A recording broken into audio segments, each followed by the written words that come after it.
Hello everyone, সবাইকে স্বাগতম জানাচ্ছি আজকে আমাদের ত্রিকোণমিতি চ্যাপ্টারের লেকচার 7-এ। আমি আশা করতেছি তোমরা প্রথম 6টা লেকচার সবাই দেখে আসছো এবং এই চ্যাপ্টারটা তোমরা অনেক এনজয় করতেছো। এটা হচ্ছে আমাদের লেকচার নাম্বার 7। আজকে আমরা যেটা করবো, আমাদের বাকি থাকা কিছু অ্যাডভান্স ম্যাথ আমরা প্রথমে আগে সলভ করবো 7A রিলেটেড, তারপর আমরা 7B স্টার্ট করবো, আরও কিছু আমরা অ্যাডভান্স ম্যাথ করার চেষ্টা করবো। 7B আমাদের আগামী লেকচারের মধ্যেই শেষ হয়ে যাবে, ঠিক আছে? আচ্ছা, তাহলে চলো শুরু করার চেষ্টা করি। আসলে আমি এক মিনিট চেক করে দেখি যে রেকর্ডিং সব চলতেছে কি না। হ্যাঁ, রেকর্ডিং চলতেছে, মাইক আছে, ওকে গুড, ঠিক আছে। তাহলে চলো আমরা শুরু করি। আসো, প্রথমে দেখো একটা ম্যাথ আমাকে বলতেছে find the range of the expression. Range মানে কি? সীমা, যে নিম্ন সীমা এবং ঊর্ধ্ব সীমা। মানে এই যে এই এক্সপ্রেশন যেটা দেওয়া আছে, মানে একটা রাশি তোমাকে দেওয়া আছে, বলতেছে এটা সর্বোচ্চ মান কত হইতে পারে এবং সর্বনিম্ন মান কত হইতে পারে, মানে এটার ভ্যালু কত থেকে কতর মধ্যে হইতে পারে, সেটাই হচ্ছে রেঞ্জ। তা আমি যদি এটা সর্বোচ্চ মান আর সর্বনিম্ন মান বের করতে পারি, তাহলে আমি কমেন্ট করতে পারবো যে এই জিনিসটার মান এত থেকে এতর মধ্যে হয়। এখন তোমাদেরকে আমি কী শিখাইছি সর্বোচ্চ মান বের করার জন্য? ওই যে a sin x plus b cos x যদি তোমার কাছে থাকে, তাহলে তার সর্বোচ্চ মান হয়ে থাকে √a² প্লাস b স্কোয়ার। আর যদি a sin x plus minus b cos x থাকে, তাহলে তার সর্বনিম্ন মান হয়ে থাকে √a² মাইনাস b স্কোয়ার। এই ধরনের জিনিসপত্র তোমাদের sorry minus √a² plus b square. আমি তোমাকে লিখে দিয়ে আসো। জিনিসটা ছিল এরকম, আমি তোমাদেরকে কী শিখেছি আমি একটু তোমাকে মনে করাই দিই। দেখো, এক্সট্রিমলি সরি ভাই, একটু করে ভুল বলছিলাম এর জন্য। দেখো, আমি তোমাকে মনে করাই দিই। তোমাকে আমি শিখাইছিলাম, যদি তোমার কাছে কি থাকে এখানে a sin x plus b cos x, এটা যদি তোমার কাছে থাকে, তাহলে তার ম্যাক্সিমাম মান কত হবে? তার ম্যাক্সিমাম মান হবে √a² প্লাস b স্কোয়ার। এটার উপর এটা অবশ্যই √, হবে। আর তার মিনিমাম বা সর্বোচ্চ মান কত হবে? Minus √a² plus b square হয়তো, তাই না? এই জিনিস কিন্তু আমরা সবাই শিখে আসছি। আশা করি এটা তোমাদের মনে আছে সবার, এটা ওকে। তাহলে চলো আমরা এই কনসেপ্টটাকে ইউজ করে আমরা এই জিনিসের এক্সপ্রেশনটা মান বের করবো। যেমন এখানে আমার কাছে যে গিভেন এক্সপ্রেশন আছে, সেটাকে যদি আমি একটু লেখার চেষ্টা করি। এখানে আমার কাছে দেখো গিভেন মানে দেওয়া যে এক্সপ্রেশনটা আছে, সেটা কোনটা? সেটা হচ্ছে 27, তারপর হচ্ছে কত cos 2x, cos of 2x, তারপরে কত ইনটু 81, তারপর হচ্ছে কত sin 2x, sin 2x। এখন 27টাকে চাইলে আমি কি লিখতে পারি বলো তো একটু করে? 3³ লিখতে পারি। 81কে আমি চাইলে লিখতে পারি 3⁴ লিখতে পারি। তার মানে আমি কিন্তু জিনিসটাকে এভাবে লিখতে পারি যে 27কে 3³ লিখতে পারি। আর এখানে আছে cos of 2x, এখানে আছে কত cos of 2x, cos of এখানে 2x আছে। আর ইনটু এখানে কত আছে 81কে চাইলে আমি লিখতে পারি কত 3⁴ লিখতে পারি।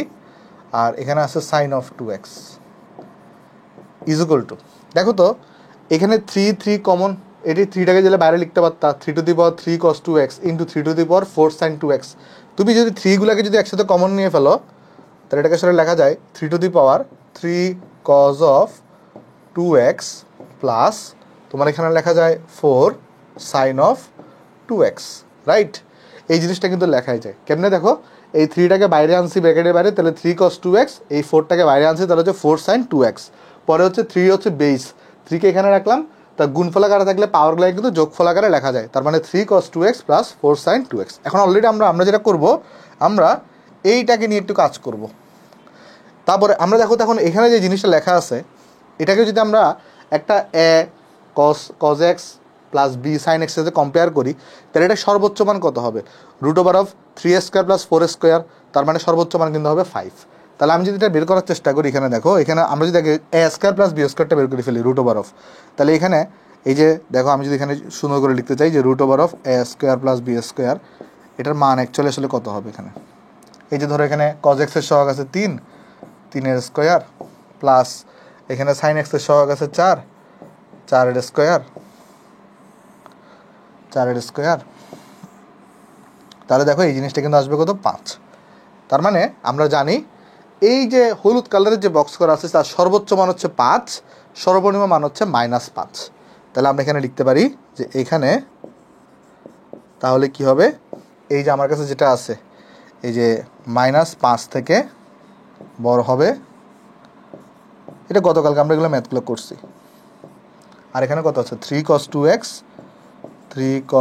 2x plus 4 sin of 2x, এটা less than or equal two 5 হবে, ঠিক আছে? তাহলে -5 থেকে 5 এর মধ্যে জিনিসগুলো আশা করি বুঝতে পারছি আমরা। তো আমার তো এই জিনিসটা লাগতেছে না, আমার এখানে একটা 3 টু দি পাওয়ার আনতে হবে। তাহলে সবার ক্ষেত্রে আমি 3 টু দি পাওয়ারকে নিয়ে আসি। তাহলে যদি আমি কি করি দেখো, এখানে এই জিনিসটাকে আমি 3 টু দি পাওয়ার যদি আনি, তাহলে 3 টু দি পাওয়ার -5 হয়ে যাবে এটা। এখানে হয়ে যাবে 3 টু দি পাওয়ার, এখানে হয়ে যাবে 3 cos of 2x plus 4 sin of 2x, আর এই জায়গায় হয়ে যাবে 3 টু দি পাওয়ার 5।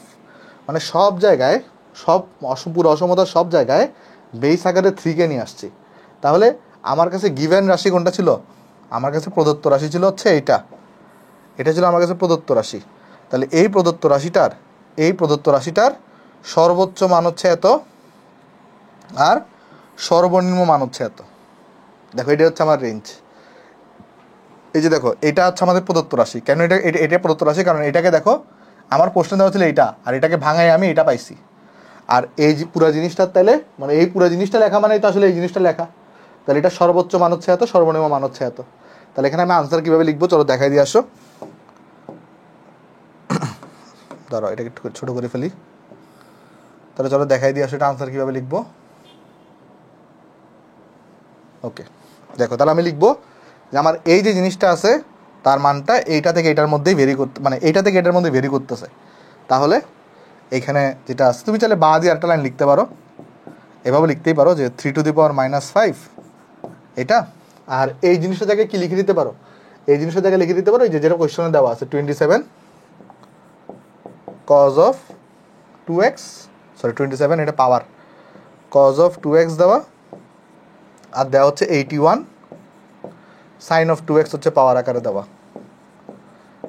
এটা এরকম 3 টু দি পাওয়ার 5। তাহলে কি করলাম বলো তো একটু করে, আমরা জাস্ট এই লাইনটাকে এখানে লিখছি, এই জিনিসটার জায়গায় আমি এই জিনিসটা বসাই দিছি, আর কিচ্ছু না।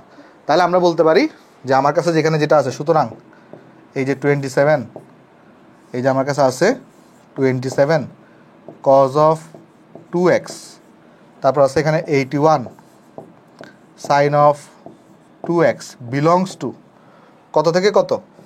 দেখো এখানে থার্ড ব্র্যাকেট হবে, কেন? কারণ এখানে ইকুয়াল চিহ্ন আছে। এই যে 3 ইনভার্স -5 থেকে 3 টু দি পাওয়ার 5, এখানে থার্ড ব্র্যাকেট হবে, কারণ এখানে দেখো ইকুয়াল চিহ্ন আছে। তাহলে এটাই কিন্তু হচ্ছে আমার কাছে কি বলতো আনসার। বুঝতে পারছো? এটা কিন্তু এই অঙ্কগুলো করার আগে গত ক্লাস কিন্তু অবশ্যই করে আসতে হবে, কারণ গত ক্লাসের লাস্টের দিকে এই টপিকটা আমি তোমাদেরকে পড়াইছি। আশা করি এই অঙ্কটাতে কারো কোনো আপত্তি বা সমস্যা আসলে নাই, সবাই অঙ্কটা বুঝতে পারছি আমরা। তাহলে চলো নেক্সটে চলে যাই, আসো এটা আমাদের শেষ এখানে। ওকে, নেক্সটে চলে যাই। নেক্সটে বলতেছে ফাইন্ড দ্য রেঞ্জ অফ এই ফাংশনটার, তার মানে এই এফএক্সের, মানে এখানে যেটা তোমাকে ফাংশন দেওয়া আছে একটা, এই ফাংশনটার যে তোমার ম্যাক্সিমাম এবং মিনিমাম মান কত, মানে কত থেকে এটার মান কত পর্যন্ত হইতে পারে এটা বের করতে বসে। রেঞ্জ মানে হচ্ছে তুমি বুঝতেছো একটা অঞ্চল, যে অঞ্চলের মধ্যে মানে এইটার ভ্যালুটার মান কত কত হইতে পারে। তো চলো আমি একটু করে এটাকে সিম্পলিফাই করি, আসো আগে সলিউশন। চলো আগে এটাকে একটু সিম্পলিফাই করার চেষ্টা করি। আমার কাছে এখানে এফ অফ এক্স দেওয়া আছে কত, আমার কাছে এখানে কোয়েশ্চনের মধ্যে এফ অফ এক্স দেওয়া আছে কত, দেখো এফ অফ এক্স দেওয়া আছে আমার কাছে এখানে এই যে 1 ডিভাইডেড বাই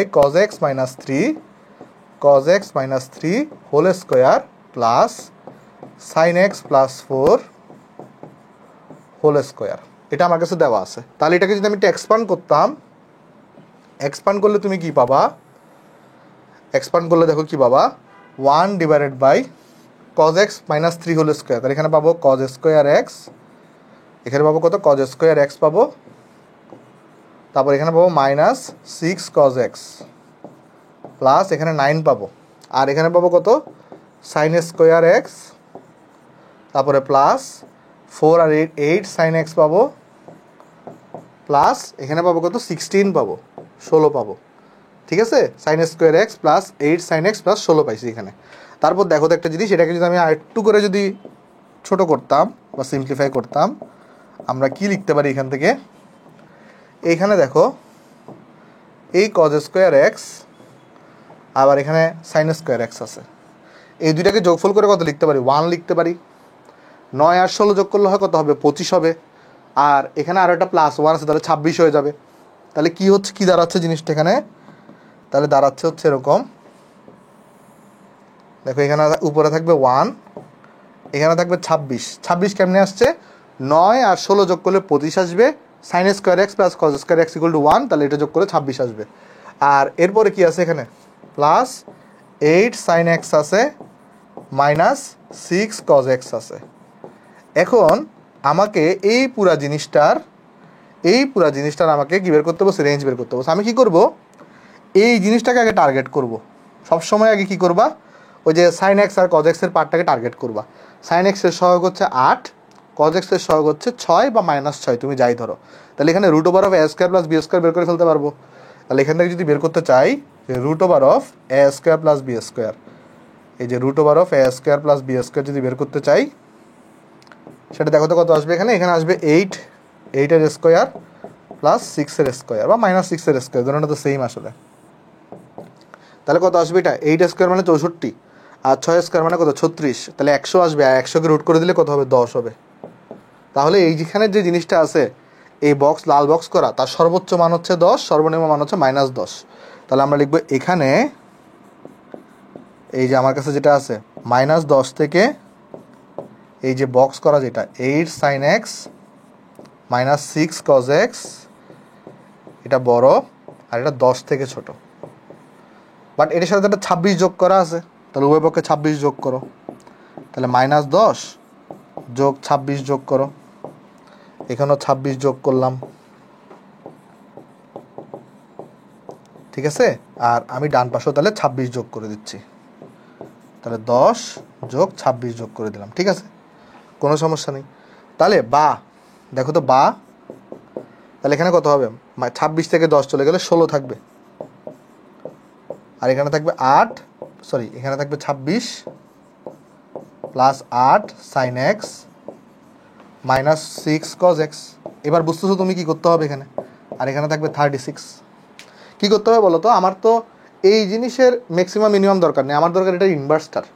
তো অসমতার ক্ষেত্রে দুই ক্ষেত্রে চিহ্ন পরিবর্তন হয়, অসমতার ক্ষেত্রে দুই ক্ষেত্রে চিহ্ন পরিবর্তন হয়। কিভাবে, এক যদি পুরো অসমতাকে তুমি বিপরীতকরণ করো, আরেকটা হচ্ছে তুমি যদি অসমতাকে উভয় পক্ষকে যদি -1 দ্বারা গুণ করো, তাহলে দুই ক্ষেত্রে চিহ্ন পরিবর্তন হয়। কি কি ক্ষেত্রে, ধরো তোমাকে লেখা আছে 2 থেকে আমি জানি 3 বড়, বাট আমি যদি এখানে বিপরীতকরণ করি, মানে সবাইকে যদি উল্টা করে দিই, যদি 2কে উল্টা করে দিই মানে 1/2 করি, আর যদি 1/3 করি, বিপরীতকরণ করলাম, তাহলে চিহ্ন চেঞ্জ হয়ে যাবে।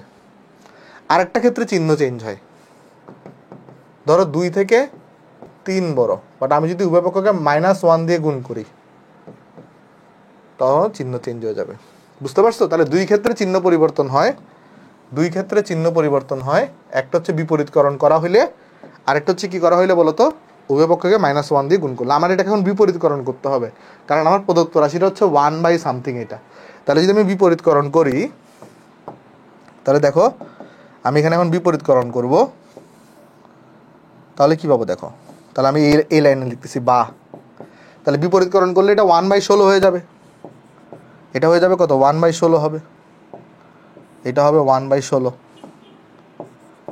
তারপরে আমি আগে চিহ্ন পরে বোঝাচ্ছি, বিপরীতকরণ করলে এই জিনিসটা কি হবে, এখানে আসবে কত 1 ডিভাইডেড বাই, এখানে আসবে 26 যোগ 8 সাইন এক্স আর -6 কজ এক্স। আর বিপরীতকরণ করলে এটা কি হবে 1/36 হয়ে যাবে, এটা হয়ে যাবে কত 1/36 হয়ে যাবে, এটা হয়ে যাবে 1/36 হয়ে যাবে। আর চিহ্ন কী হবে বলো তো, এগুলো সবগুলো এরকম চিহ্ন ছিল, তাহলে যেটা এরকম ছিল সেটা চিহ্ন চেঞ্জ হয়ে যাবে, এরকম চিহ্ন চেঞ্জ হয়ে যাবে এরকম। বুঝতেছো কিনা দেখো, তাহলে চিহ্ন চেঞ্জ হয়ে গেছে। বুঝতে পারছো? এখানে কিন্তু কি পরিবর্তন হয়ে গেছে, চিহ্ন পরিবর্তন হয়ে গেছে। আর এই জিনিসটাকে আমি কি বলতে পারি, এই যে এই জিনিসটা যেটা ছিল, এই জিনিসটাই তো আসলে কি তোমার f of x। তাহলে এখানে আমি বসাই দিতে পারি f of x টা। তাহলে একটু করে আমি যদি ওইটাকে আগে লিখি, যদি আমি কি করি 1/36কে যদি আগে লিখি, এভাবে লিখতে পারি না যে 1/36 এর থেকে greater than or equal two, এটাকে আমি লিখতে পারি f of x, আবার এটা less than or equal two 1/16। দেখো এটা বুঝছো কিনা, কি করলাম, ওই যে 1/36টাকে আগে লিখছি, ওই চিহ্নটাকে এখানে এইভাবে বসাইছি, এটাকে f of x দিয়ে রিপ্লেস করছি, আর এটাকে এখানে বসাইছি। ক্লিয়ার? আশা করি ক্লিয়ার। তার মানে আমি বলতে পারি আমার যে f of x আছে সেটা রেঞ্জ তাহলে কত, সেটা বিলংস টু তাহলে কত, থার্ড ব্র্যাকেট দিতে হবে কারণ এখানে ইকুয়াল চিহ্ন আছে। তাহলে বিলংস টু হচ্ছে 1/36, 1/16। থার্ড ব্র্যাকেট দিতে হবে, শেষ। তাহলে এটা হচ্ছে আমার কাছে এখানে আনসার, এটা হচ্ছে আমার কাছে এখানে আনসার। ঠিক আছে, এটা হচ্ছে আমার কাছে এখানে আনসার। আশা করি আমি সবাই এখানে জিনিসটা আমরা এখানে বুঝতে পারছি। তবে এখানে এই ক্ষেত্রগুলোতে একটা জিনিস চেক করতে হয়, সেটা কি চেক জানো? যে তোমাকে চেক করতে হবে একটা জিনিস, যে তোমার এক্সের মানে এই নিচের ভ্যালুটা কখনোই না জিরো আসতে পারবে না, এই নিচের ভ্যালুটা কখনোই কি আসতে পারবে না, জিরো আসতে পারবে না। মানে ধরো এমন যদি হয় যে আমি তোমাকে একটা জিনিস দেখাই, একটা মানে এই অঙ্কে এই ঝামেলাটা নাই, এই অঙ্কে এই ঝামেলাটা নাই, বাট কখনো যদি এরকম হয়, মানে এই অঙ্কে এই ঝামেলা নাই, বাট কখনো যদি এরকম আমি তোমাকে দেখাই, আসো ধরো আমাকে যদি এরকম বলে যে F of x equal to, ধরো যাক আমাকে বলছে এরকম, এই ধরো ধরো আমাকে বলছে এখানে এরকম যে 1/, এখানে ধরো কজ এক্স আছে, বাট এখানে খেয়াল রাখবা এক্সের মান যেটা আছে না, এক্স নট ইকুয়াল টু π/2। কেন? কারণ এক্সের মানটা যদি π/2 হয়ে যায়, এক্সের মান যদি কী হয়ে যায়, π/2 হয়ে যায়, তাহলে কিন্তু এই যে পুরা কজের এই জিনিসটা মান করতে চলে আসবে, জিরো চলে আসবে, আর তখন কিন্তু এই পুরো এফ অফ এক্সটা কিন্তু ইনফিনিটি হয়ে যাবে, যেটা অসংজ্ঞায়িত। তো এরকম একটু খেয়াল রাখবা আর কি। বাট এই ক্ষেত্রে আসলে মানে তুমি যদি চাইলে চেক করতে পারো এক্সের কোন মানের জন্য এটা জিরো হয়, এই ফাংশনটা আদৌ জিরো হয় কি না, এই ফাংশনটা আদৌ জিরো, এইখানে যে ভ্যালুটা আছে, এইখানে যে ভ্যালুটা আছে এটা আদৌ জিরো হয় কি না।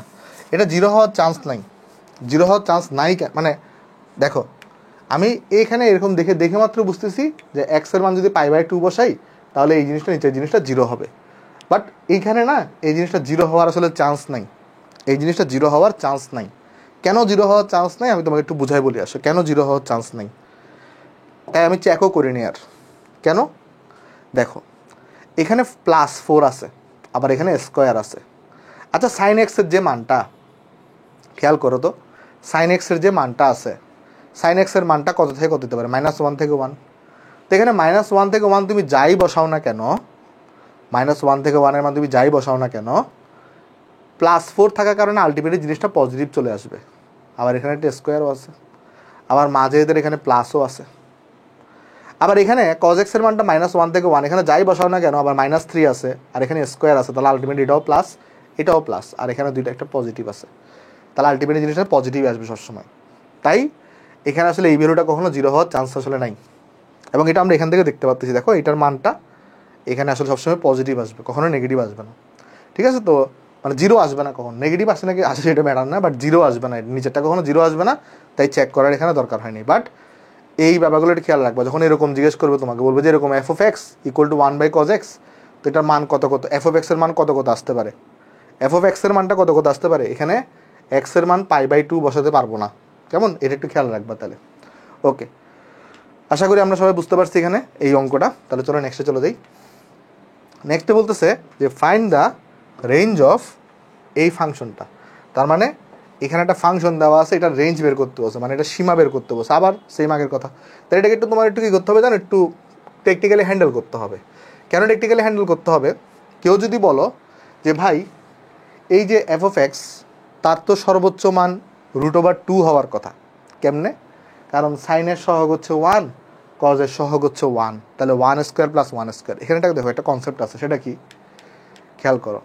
সূত্র তোমাকে যখন লিখছি, এখানে সাইনের পরে এক্স হইলে কজের পরে এক্সই হইতে হবে, তাহলেই এই সূত্রটা অ্যাপ্লিকেবল হবে। বাট তুমি খেয়াল করো তো এখানে সাইনের পরে হচ্ছে এক্স + π/6, আর এখানে কজের পরে হচ্ছে এক্স - π/6, তাহলে দুইটা কিন্তু সমান না, তাহলে এই সূত্র কিন্তু এখানে সরাসরি অ্যাপ্লাই করা যাবে না। √(a² + b²) এটা সর্বোচ্চ মান, এটা কখন সরাসরি অ্যাপ্লাই করতে পারবা, যদি সাইনের পরে যে অ্যাঙ্গেলটা থাকবে কজের পরে যদি সেম অ্যাঙ্গেলটাই থাকে, বাট এখানে সেম অ্যাঙ্গেল না, তাই এখানে সরাসরি ওই সূত্র ইউজ করা যাবে না, তোমাকে এটা এক্সপান্ড করতে হবে। এটা কী করতে হবে, এটা এক্সপান্ড করতে হবে। চলো এক্সপান্ড করি, আসো সলিউশন, তারপর আমি রেঞ্জ বের করতেছি। তাহলে আমার কাছে এফ অফ এক্স দেওয়া আছে কত, সাইন অফ, এখানে দেওয়া এক্স প্লাস π/6 দেওয়া, তারপরে দেওয়া হচ্ছে প্লাস cos x - π/6 দেওয়া, ঠিক আছে? ওকে, আচ্ছা মেনলি এই রেঞ্জ বের করার অঙ্কগুলোতে ওটাকে নিয়ে আসলে কনসার্ন না থাকলেও চলে। মানে এই যে এখানে তো রেঞ্জ বের করতে বলছে না, হ্যাঁ ওই ডোমেনের ক্ষেত্রে একটু মনে রাখবা আর কি, মানে এক্সের যে মান, আমরা তোমাদের কিন্তু রেঞ্জ ডোমেন রেঞ্জ শিখাইছিলাম তাই না, যে ডোমেন রেঞ্জে এখানে কী ছিল বলো তো একটু করে। ডোমেন ছিল এক্সের যে সকল মানের জন্য ফাংশনটা সংজ্ঞায়িত হয়, যেমন এখানে এক্সের মানটা π/2 হইতে পারবে না, তার মানে ডোমেনের ক্ষেত্রে এটা একটু কনসার্ন রাখতে হবে যে নিচে 0 আসবে কি আসবে না। বাট রেঞ্জের ক্ষেত্রে এই জিনিসটা আসলে চিন্তা করার দরকার নেই। কেমন? রেঞ্জের ক্ষেত্রে তোমাকে যে নিয়মটা শিখাইছি, যে অঙ্কগুলো আমরা করে যাচ্ছি সেই নিয়মেই তুমি করে যাবা, বুঝতে পারছি? ওকে, রেঞ্জ বের করতে বলছে, মানে সীমা, সর্বোচ্চ সর্বনিম্ন, এখানে আসলে কোনো ঝামেলা নেই। ডোমেনে একটু ঝামেলা, যে নিচে 0 আসে কি আসে না এক্সের কোন মানের জন্য, সেটা একটু মাথায় রাখতে হয়।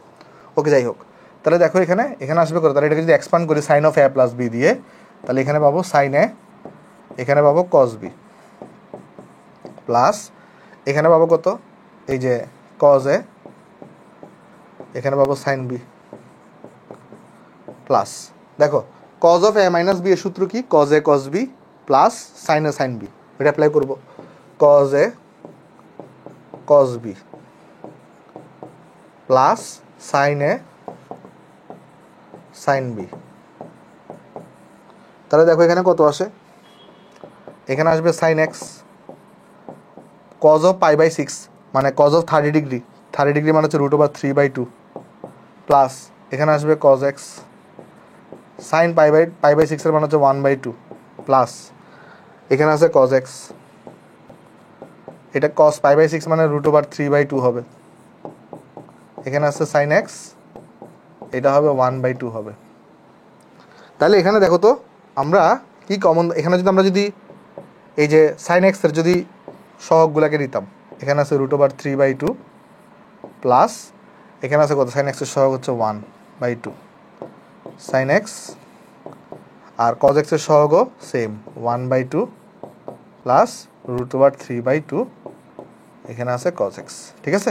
ওকে, তাহলে আমি যদি এই জিনিসটাকে যদি কমন নিয়ে ফেলি, তাহলে কমন নিলে সেটা আসবে কত, নিচে আসবে 2, উপর আসবে √3 প্লাস আসবে 1, আর এই জায়গায় তাহলে কি থাকবে দেখো, এই জায়গায় থাকবে তাহলে তোমার sine x plus cos x. চমৎকার। তাহলে দেখো এবার এটা কিন্তু আমার এফ অফ এক্স, এই যে এটাই কিন্তু আমার f of x, f of এক্সটাকে জাস্ট সিম্পলিফাই করে আমি এখানে আনছি, এটাই হচ্ছে আমার এফ অফ এক্স। এখন আমাকে রেঞ্জ বের করতে বলছে, আমরা কিন্তু অলরেডি জানি যে তোমার এইখানে যেটা আছে, এইখানে যেই ব্যক্তিটা আছে তার সর্বোচ্চ মান হয় √2, সর্বনিম্ন মান হয় -√2, তাই না? কারণ এখানে 1² প্লাস 1² করো, রুট করো, √2 আসবে এখানে। চলো নেক্সট পৃষ্ঠায় করি আসো। তাহলে আমার কাছে এখানে এফ অফ এক্সটা তাহলে আমি কী পাইলাম, এফ অফ এক্স তাহলে পাইলাম হচ্ছে আমি এখানে যে √3 প্লাস 1, এখানে পাইলাম কত, √3 প্লাস 1, √3 প্লাস 1 পাইলাম, ডিভাইডেড বাই হচ্ছে 2, আর এখানে পাইলাম হচ্ছে সাইন এক্স প্লাস এখানে পাইলাম হচ্ছে কজ এক্স। তাহলে খেয়াল করো, এই যে এখানে a² প্লাস b² যদি বের করি আর যদি √ওভার করে দিই, তাহলে এখানে আসবে 1² প্লাস 1²। দেখো এই ফর্মুলা কখন অ্যাপ্লাই করতে পারতেছি, যখন সাইনের পরে যা কজের পরে তা আছে, যেটা আসবে অ্যাকচুয়ালি √2। তাহলে তোমার এখানে আমরা লিখবো, এখানে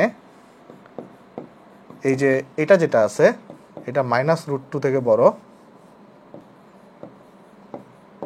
এই যে সাইন এক্স প্লাস কজ এক্সটা, বাট এটা +√2 থেকে ছোট। এবার দেখো এই জিনিসের সাথে কিন্তু √3 প্লাস 1 ডিভাইডেড বাই 2 গুণফল আকার আছে, তাহলে সবার সাথে তাহলে এটা গুণফল করবো, তাহলে -√2 ইন্টু, তাহলে এখানে কত, এখানে আসবে √3 প্লাস 1 ডিভাইডেড বাই হচ্ছে 2, আর এখানে কত আসবে তাহলে √3 প্লাস 1 ডিভাইডেড বাই হচ্ছে 2, আর এখানে আছে সাইন এক্স প্লাস এখানে আছে কজ এক্স। তারপর তোমার কাছে এখানে এটা কত, এখানে বসবে দেখো √2 ইন্টু √3 প্লাস 1 ডিভাইডেড বাই হচ্ছে 2। তাহলে দেখো আমরা কিন্তু আমাদের কাঙ্ক্ষিত জিনিস পেয়ে গেছি। এটা যদি গুণফল করতাম তাহলে এখানে একটা √2 আসতো, মাইনাস √3 প্লাস 1 ডিভাইডেড বাই 2, আর √2 কাটাকাটি করে এখানে 2, এটা কিন্তু √2 আসতো এখানে, আর এই জিনিসটাকে আমি এফ অফ এক্স লিখতে পারতাম আর আমার এই জিনিসটা কিন্তু কত আসতো এখানে দেখো, সেমভাবে এটাও কিন্তু আসতো এখানে, এটা কত এখানে √3+1, আর নিচেও তোমার একটা √2 থাকতো। ঠিক আছে, ওকে। তাহলে এটাই কিন্তু আমার কাছে কি চলে আসছে বলো তো, এখানে আমাদের এই যে ফাংশন আমাকে বলছে রেঞ্জ বের করতে, তাহলে এখানে আমি লিখে দিব যে আমার যে f(x)টা আছে সেটা বিলংস টু, মানে কত কতর মধ্যে বিলং করে, সেটা হচ্ছে একটা কত -√3+1 ডিভাইডেড বাই হচ্ছে √2 ডিভাইডেড বাই হচ্ছে √2 কমা √3+1 ডিভাইডেড বাই হচ্ছে 2। ক্লিয়ার? থার্ড ব্র্যাকেট দিব, কারণ এখানে এই যে ইকুয়াল চিহ্ন আছে। ওকে, আশা করি আমরা সবাই জিনিসটা এখানে বুঝতে পারছি। এটাই হচ্ছে আমার কাছে এখানে আনসার। কেমন? এটাই হচ্ছে আমার কাছে এখানে আনসার। ওকে ভাই, হোপফুলি আমরা অঙ্কটা সবাই বুঝতে পারছি। এই ধরনের অঙ্ক আর বেশি নাই, তিনটা অঙ্ক অলরেডি করছি আমরা। চলো নেক্সটে যাই। নেক্সটে দেখো, এটা মানে আমাদের লাস্ট টাইপের ম্যাথ। হ্যাঁ, লাস্ট টাইপের ম্যাথ বলতেছে sin² θ - alpha into cos alpha, আর এরপরে কত এখানে cos² θ - alpha into sin alpha equal to m sin alpha cos alpha হলে then prove that modulus of m, মানে m এর মানটা 1/√2 থেকে বড়। মানে তোমাকে একটা এরকম বলতেছে, এটা যদি হয়, এটা যদি হয় দেন প্রুফ করতে বলছে যে m এর মানটা 1/√2 থেকে বড় হবে। চলো প্রুফ করি আসো, সলিউশন করি আসো। খেয়াল করো, ফার্স্টে আমি কি করব, এই জিনিসটার সাথে এই জিনিসটার কম্পেয়ার করব। কেন? কারণ কম্পেয়ার করলে কি হবে দেখো, একটা cos আলফা কাটাকাটি যাবে, আমাকে আলটিমেটলি m এর মান বের করতে হবে। তাহলে এখানে আমাকে গিভেন হিসেবে কি দেওয়া, যে আমাকে বলতেছে এখানে sin² অফ θ - আলফা, তারপর হচ্ছে cos আলফা ইকুয়াল টু কত, m sin alpha cos alpha. তাহলে দেখো তো, বোথ সাইড থেকে আমরা কিন্তু কি করতে পারি, এখানে এই যে cos আলফা আর এই যে cos আলফাটা আছে এটা কিন্তু কাটাকাটি করতে পারি, তাই না ভাই? cos আলফাগুলো কাটাকাটি চলে যাবে, এখানে cos আলফা কাটাকাটি গেলে থাকবে কি দেখো তো, তোমার এই জায়গায় থাকবে বা, আচ্ছা বা দিয়ে লিখি আসো, বা তোমার এই জায়গায় থাকবে হচ্ছে sin² θ - alpha, sin² θ - alpha equal to এখানে থাকবে m sin আলফা। রাইট। তাহলে এটাকে আমি 1 নম্বর সমীকরণ নাম দিতে পারি। এটা হচ্ছে আমাদের 1 নম্বর সমীকরণ।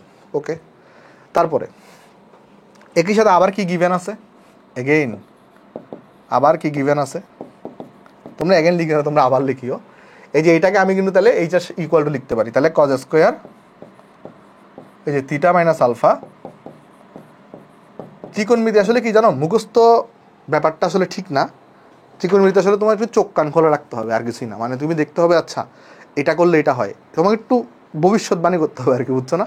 এখন এই ভবিষ্যৎবাণী তুমি কেন করতে পারবা, ম্যাথ যত বেশি প্র্যাকটিস করবা তত বেশি দেখবা তোমার হাতের মুঠোয় চলে আসছে, তুমি বুঝে যাচ্ছ প্যাটার্ন, যে কোনটার সময় কি করতে হবে না করতে হবে। এই আর ইকুয়াল টু কত, m sin alpha cos alpha. তাহলে আমি এখান থেকে কিন্তু কি করতে পারি দেখো, এই যে একটা কিন্তু sin আলফা আর একটা কিন্তু sin আলফা কাটাকাটি যায়, তাহলে কি হবে এখানে, তাহলে আমার থাকবে কি দেখো এখানে, তাহলে আমার থাকবে বা, আমার বাম সাইডে আছে কিন্তু cos² θ - আলফা ইকুয়াল টু, আমার ডান সাইডে আছে কিন্তু m cos আলফা। এখন দেখো আমার চ্যালেঞ্জটা কোথায়, বা আমার এখন কি করব, আমি এখানে কি করা উচিত। দেখো বাম 1 নম্বরের বাম সাইডে কি আছে, 1 নম্বরের বাম সাইডে আছে sin² θ - আলফা, 2 নম্বরে বাম সাইডে আছে cos² θ - আলফা। কোনো কারণে যদি যোগ করি, তাহলে এটাকে যদি মনে মনে x চিন্তা করো, এটাকে যদি x চিন্তা করো, sin² x plus cos² x এগুলো করে চলে আসবে 1 চলে আসবে। তাহলে যোগ করলে কিন্তু আমার জিনিসটা সিম্পলিফাই হয়ে যাবে। তাহলে আমি এখানে কি করবো এখন বলো তো, এখানে এই যে 1 আর 2কে আমি এখানে যোগ করব। যোগ করলে কি পাবো, এখানে আমি তোমাকে ভেঙে করাই, sin² θ - alpha plus cos² θ - alpha equal to পাবো হচ্ছে m sin alpha plus m cos alpha পাবো। Right, okay. তাহলে বা দিয়ে দেখো তো, এই জিনিসটা করে চলে আসে, এখানে 1 চলে আসে, আর এই জিনিসটা করে চলে, একটা m যদি কমন নিই তাহলে এখানে আসে sin alpha plus cos alpha চলে আসে। ওকে, আসছে। এবার এটাকে যদি একটু ভাঙার চেষ্টা করি আমরা, কারণ আমার কিন্তু মূল ফাংশনের সর্বোচ্চ সর্বনিম্ন মান বের করতে বলে নাই, আমাকে মূল ফাংশনের এখানে সর্বোচ্চ সর্বনিম্ন মান বের করতে বলে নাই, আমাকে একটা পার্টিকুলার m এর মান বের করতে বসে। তাই আমি কিন্তু আর এটাকে নিয়ে এখন সরাসরি কাজ করব না, আমি এটাকে একটু করে একটা সিম্পল সাই, এখানে তো সাইন আর কস দোনোটা আছে, আমি সাইনে নিতে যাচ্ছি শুধু। তাহলে কি করব এখানে আমি তখন, দেখো তো আমরা যদি এখানে একটা √2 বাইরে লিখি, কারণ এখানে এটা সহগ 1, এটা সহগ 1, তো 1² + 1² = রুট করে দিলে √2 আসে। এটা √2 এখানে কমন আনলাম, এটা √2 এখানে কমন আনলে আমরা কি পাবো, এখানে একটা 1/√2 লিখতে হবে, এখানে একটা সাইন আলফা লিখতে হবে, প্লাস এখানে একটা 1/√2 লিখতে হবে, এখানে একটা কজ আলফা লিখতে হবে। এগুলো না অনেক কার্যকর নিয়ম আর কি। তুমি কি করো, এখানে √(a²+ b²) কমন নিয়ে বাইরে চলে আসো, তাহলে এখানে 1, এখানে 1, এটা সহগ, তাহলে 1² যোগ 1² = 2, 2কে রুট করলে √2, √2কে বাইরে আনছি, এখানে একটা 1/√2 লিখলাম, এখানে একটা 1/√2 লিখলাম। এতটুকু তো বুঝতে আশা করি কারো কোনো সমস্যা বা আপত্তি নাই। চলো এটাকে আমি একটু নেক্সট পৃষ্ঠায় লিখি। বাম পক্ষে আছে হচ্ছে 1, তাহলে বা দিয়ে লিখতেছি, বাম পক্ষে আছে হচ্ছে কত, বাম পক্ষে আছে হচ্ছে 1, ডান পক্ষে আমি কি পাইলাম, m√2, ডান পক্ষে পাইলাম এখানে আমি m√2 পাইলাম। আচ্ছা, আর এখানে পাইলাম 1/√2 সাইন আলফা, আমি আরেকবার লিখি সমস্যা নেই, 1/√2 সাইন আলফা প্লাস এখানে পাইলাম 1/√2 কজ আলফা। এতটুকু আমি গত পৃষ্ঠায় পাইছি। আচ্ছা, এখন দেখো তো আমি এটাকে এইভাবে লিখতে পারি কিনা, 1 = m√2 তো আমি এখানে পাইলাম। এই যে 1/√2 আছে, এটাকে কি আমরা cos of π/4 লিখতে পারি? পারি। তাহলে এখানে আছে সাইন আলফা, এখানে যে 1/√2 আছে এটাকে আমি সাইন অফ π/4 লিখতে পারি? পারি, কারণ আমি এখানে সাইন অফ a + b এর ফর্মুলা অ্যাপ্লাই করতে যাচ্ছি। তাহলে দেখো তো sine a cos b, cos a sine b, তাহলে আমি এখানে কি লিখতে পারি এরপর এটাকে, যে 1 = m√2, এই জিনিসটা হয়ে যাবে সাইন অফ a + b, তাহলে এই জিনিসটা হয়ে যাবে কত, আলফা প্লাস π/4। ক্লিয়ার? আশা করি ক্লিয়ার। তাহলে একটা জিনিস দেখো তো, আমি যদি এখন তোমাকে, আমাকে কিন্তু কোয়েশ্চনে এখানে একটা দিয়ে দিচ্ছে, জিনিসটা কি, m মডুলাস, তাহলে m এর মান, অ্যাকচুয়াল মানটা বের করতে হবে।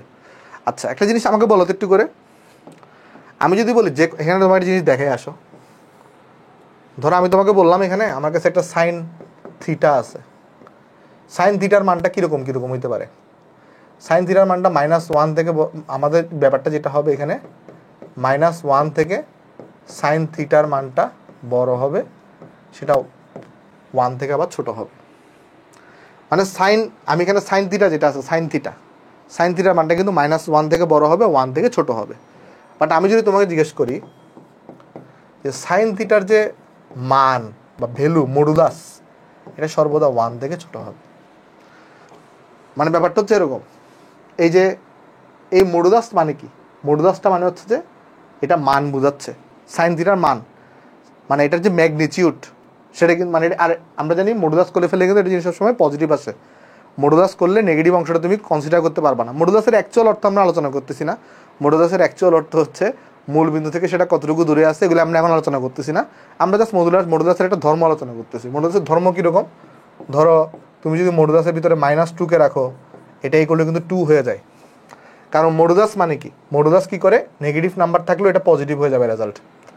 ঠিক আছে, মডুলাসের অ্যাকচুয়াল অর্থ আমরা আলোচনা করতেছি না, জাস্ট তোমাকে আমি দেখাতে যাচ্ছি। জিনিসটা হচ্ছে এরকম, আমরা সবাই জানি যে আমাদের যে সাইন থিটা আছে, সাইন থিটার মানটা -1 থেকে 1 এর মধ্যে হয়।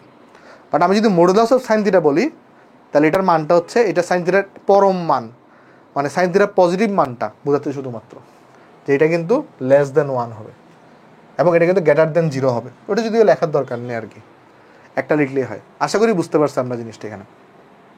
ওকে, মানে একটা তাও চল এটা করি, আসো এটা লিখে দিয়ে আসো, তাও এটা তো পাইছি তাই না, 0 থেকে বড়, মানে ব্যাপারটা হচ্ছে এরকম। আমি তোমাকে দেখাই যে তুমি যদি শুধু সাইন থিটা লিখো, তাহলে এটা দ্বারা বোঝাবে এটার মানটা 1 থেকে ছোট, -1 থেকে বড়। আর তুমি যদি মডুলাস অফ সাইন থিটা লিখো, মডুলাস লেখা মানে সবসময় ভ্যালুটা পজিটিভ আসবে, কখনো নেগেটিভ হবে না। মডুলাস অফ -2 করো 2 আসবে, মডুলাস অফ -1000 করো পজিটিভ 1000 রেজাল্ট আসবে। মানে মডুলাসের ভিতরে কাউকে দিলে সবসময় সে পজিটিভ রেজাল্ট দিবে।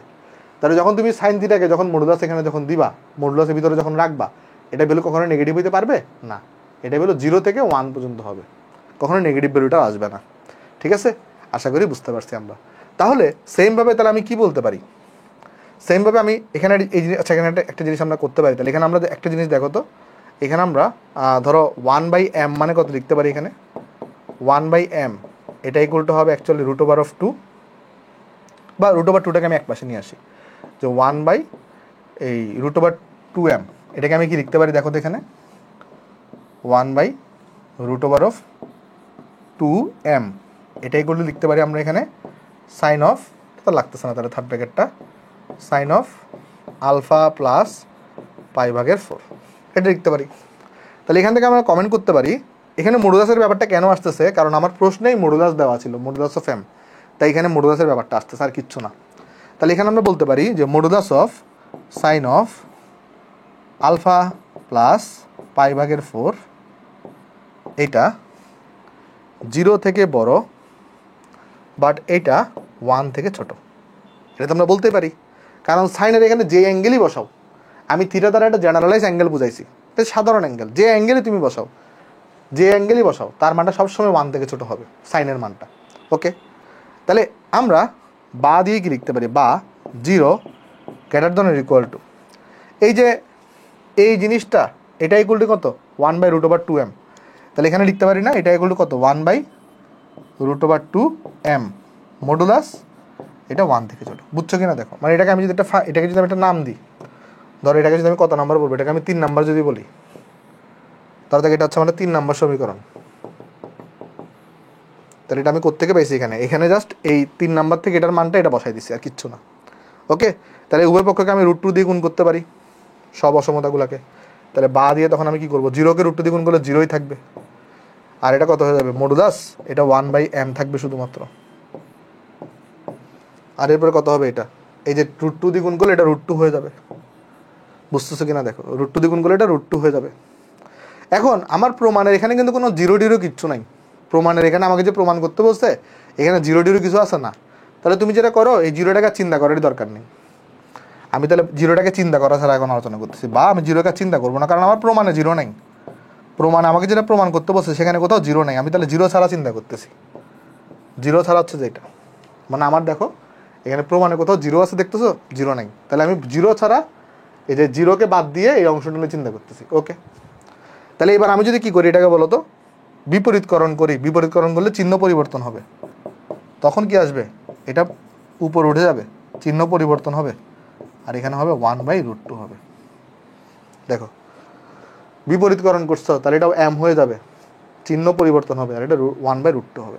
আশা করি বোঝা গেছে, হোপফুলি বুঝতে পারছো অঙ্কটা, যদি না বুঝো আরেকবার একটু রিভাইজ করে নিও, দেখবা তুমি অঙ্কটা বুঝে যাবা, শেষ চমৎকার অঙ্ক। তাহলে এটা কিন্তু হচ্ছে আমার কাছে কি প্রুফড, এটাই করতে বলছো না, হ্যাঁ এই দেখো মডুলাস অফ m এর মানটা 1/√2 থেকে বড়, মডুলাস অফ m এর মানটা 1/√2 থেকে বড়, এটা কিন্তু আমার কাছে কি হয়ে গেছে, এখানে প্রুফড হয়ে গেছে, প্রুফড। হোপফুলি আমরা অঙ্কগুলো বুঝতে পারছি। এগুলো এত কঠিন কেন, কারণ এগুলো একটা অ্যাডভান্স ম্যাথ, এগুলো তোমার সচরাচর বোর্ড পরীক্ষায় আসবে না, বাট ইঞ্জিনিয়ারিং এডমিশন টেস্টে যখন রিটার্নে যদি কঠিন ম্যাথ আসে তাহলে এগুলো থেকে আসতে পারে। ওকে, তাহলে চলো নেক্সটে যাই। নেক্সটে দেখো আমাকে এই অঙ্কটাতে কী বলতেছে, নেক্সটে আমাকে এই অঙ্কটাতে বলা হচ্ছে ইন ত্রিভুজ ABC if √3 sin c equal to যদি এটা হয়ে থাকে then prove that the triangle is right angled. Okay, বুঝাচ্ছি, আমি সবগুলো বুঝাচ্ছি, টেনশন নিও না।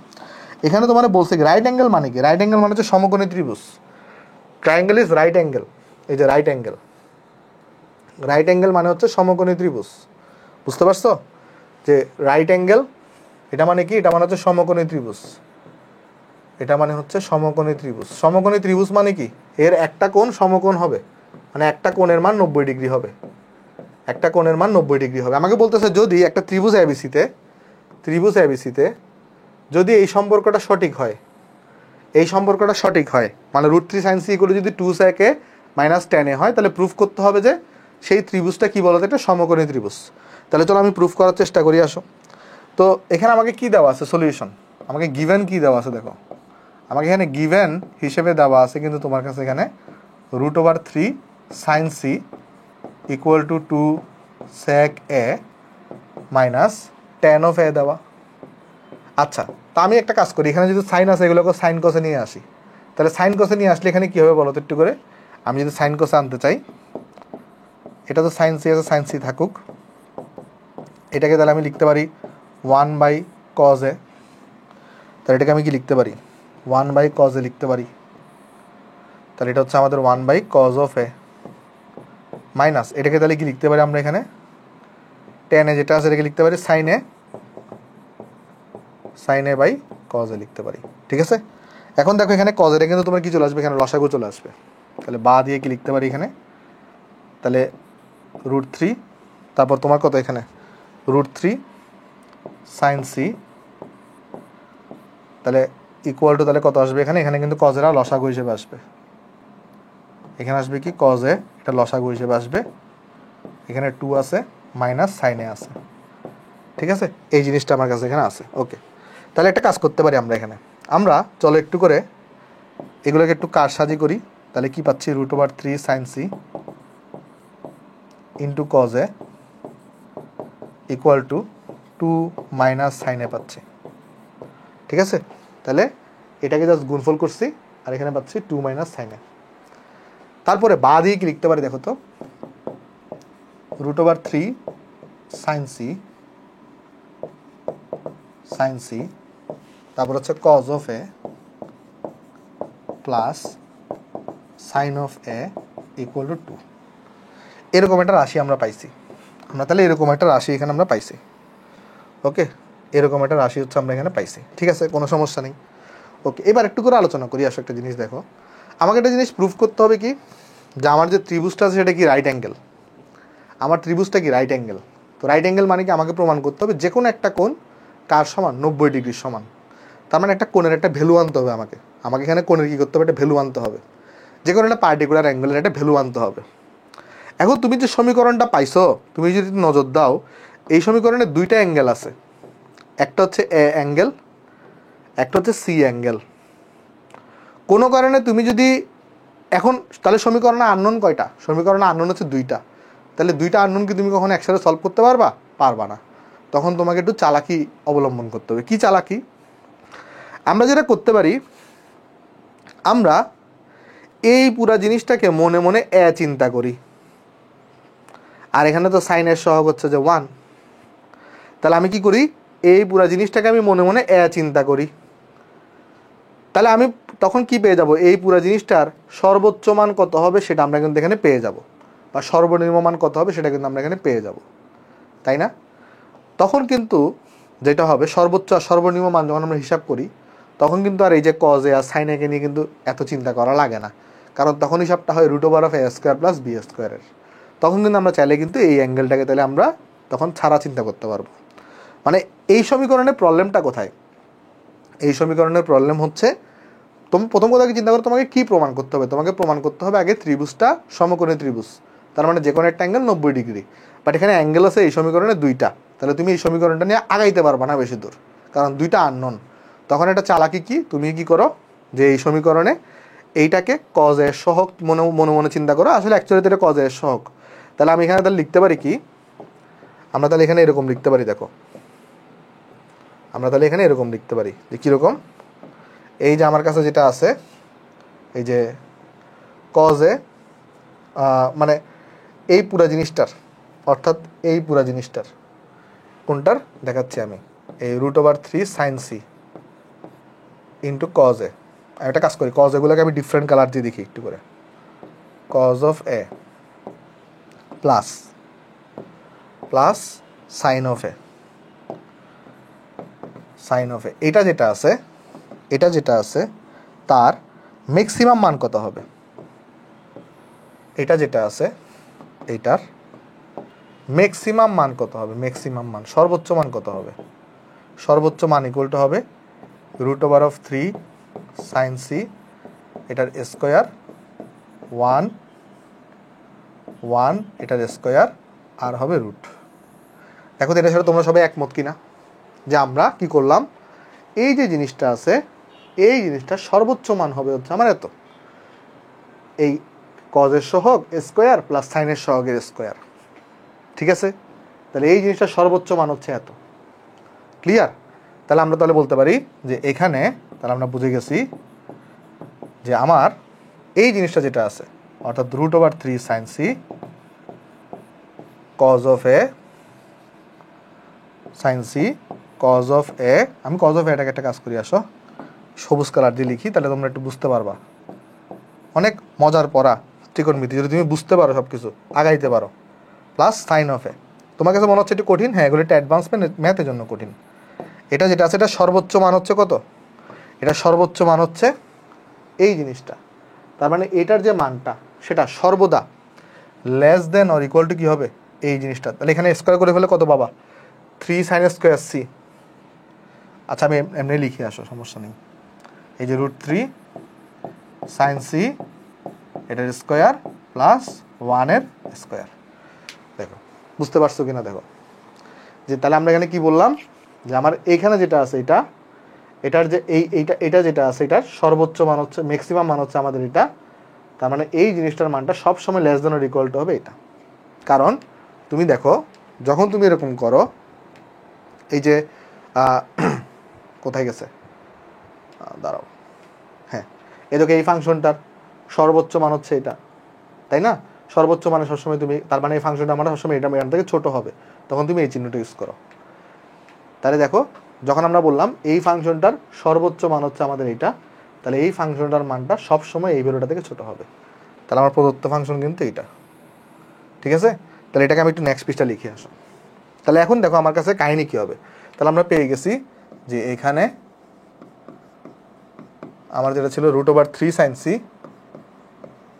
√3 সাইন সি, তারপর হচ্ছে cos of A plus sine of A, এটা সবসময় less than or equal to হবে এটার ম্যাক্সিমাম মান থেকে। ম্যাক্সিমাম মানটা কত, এই যে √3 সাইন সি এটার স্কোয়ার প্লাস 1 এটার স্কোয়ার। এটা আমি গত পৃষ্ঠায় পাইছি। আশা করি এতটুকুতে কারো কোনো ডাউট নাই। হ্যাঁ একটু মনে হচ্ছে যে একটু কঠিন, বাট আশা করি কারো ডাউট নাই। ওকে, তাহলে দেখো তো এবার বা দিয়ে আমি কি লিখতে পারি, এই যে জিনিসটা তুমি লিখছো, এই জিনিসটা ইকুয়াল টু কত, এই যে জিনিসটা ইকুয়াল টু 2 না? দেখো এই যে এই জিনিসটা আছে, এই যে এই জিনিসটা, এটা ইকুয়াল টু কিন্তু 2। তাহলে আমি কিন্তু এই জিনিসটার জায়গায় কিন্তু কত বসে দিতে পারি, 2 বসে দিতে পারি। তাহলে 2 less than or equal two, এই যে √3 সাইন সি করলে কত আসে, 3 সাইন স্কোয়ার সি প্লাস এখানে 1 আসে, এখানে একটা √ওভার হবে। দেখো জিনিসটা চমৎকার করে আমি কিন্তু ওই এ অ্যাঙ্গেলটাকে পাশ কাটাই গেছি। আমার কাছে যে এ অ্যাঙ্গেলটা আছে সেটাকে আমি পাশ কাটাই গেছি। দেখো এখানে এই সমীকরণের প্রবলেম কী ছিল, এখানে দুইটা অ্যাঙ্গেল ছিল, আমি দুইটা অ্যাঙ্গেল দিয়ে জীবনে এক অ্যাঙ্গেল হিসাব করতে পারবো না। আমি ম্যাক্সিমামের কনসেপ্ট ইউজ করে আমি এই জিনিসটার জায়গায় আমি 2 বসাই দিছি, কারণ এই জিনিসটা ইকুয়াল টু 2 ছিল আর এটাতে এরকম ছিল। দেখো এখন এইখানে কিন্তু অসমতাতে একটা মাত্র অ্যাঙ্গেল আছে, এখন আমি বের করতে পারি অ্যাঙ্গেলটা কীভাবে, চলো করি আসো। উভয় পক্ষকে যদি বর্গ করি তাহলে এটা হয়ে যাবে 4, এটা হয়ে যাবে তাহলে 3 সাইন স্কোয়ার সি প্লাস এখানে হচ্ছে 1। তাহলে বা দিয়ে আমি যদি 1 ক্যান্সেল করে দিই তাহলে এখানে 3 হয়ে যাবে, এটা এখানে থাকবে তাহলে 3 সাইন স্কোয়ার সি। তাহলে আমি যদি এখানে ইয়া করে দিই, এই যে তোমার 3 কাটাকাটি করে দিই, তাহলে এখানে থাকবে 1 থেকে সাইন স্কোয়ার সি, এটা বড়। বা আমি তো এটাকে এইভাবে লিখতে পারি, sine square c greater then or equal to 1। মানে আমি এটাকে এই পাশে লিখছি, চিহ্নটাকে এখানে বদলাইছি, একটু মানটাকে এখানে লিখছি। বাট একটা জিনিস তুমি চিন্তা করো তো, যে আমি যদি একটা তোমাকে এঁকে দেখাই, চিত্র এঁকে দেখাই, এগুলো তোমরা হচ্ছে চিত্রগুলোর সাথে সবাই পরিচিত, চ্যাপ্টার 6 চিত্রগুলো হয়তো পড়ছো। যে আমি যদি একটা সাইন এক্সের গ্রাফ আঁকি, সেই গ্রাফটা কীরকম হবে, এরকম সাইন এক্সের গ্রাফটা, নিশ্চয়ই তোমরা একমত সাইন এক্সের গ্রাফটা এরকম হবে, তাই না? নিশ্চয়ই তোমরা একমত সাইন এক্সের গ্রাফটা এরকম হবে। বাট আমি যদি একটা সাইন স্কোয়ার এক্সের গ্রাফ আঁকি, কার গ্রাফ, সাইন স্কোয়ার এক্স, সেটা কাজ করি না, এটাকে বড় করে দিতে হচ্ছে। আমি যদি একটা এখানে কার গ্রাফ আঁকি, সাইন স্কোয়ার এক্সের গ্রাফ আঁকি,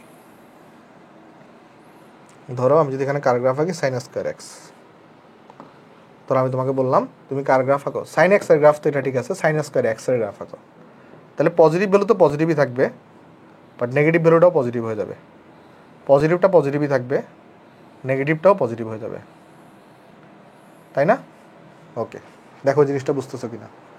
তাহলে সাইন এক্সের গ্রাফ হচ্ছে আমার এরকম, আর সাইন স্কোয়ার এক্সের গ্রাফটা হচ্ছে আমার এরকম। এবং আরেকটা মজার বিষয় হচ্ছে সাইন এক্সের সর্বোচ্চ মান কত, 1, সাইন স্কোয়ার এক্সেরও সর্বোচ্চ মান কত হবে, 1ই হবে। সাইন এক্সের সর্বোচ্চ মান যেরকম 1, সাইন স্কোয়ার এক্সেরও সর্বোচ্চ মান কত হবে? 1ই হবে।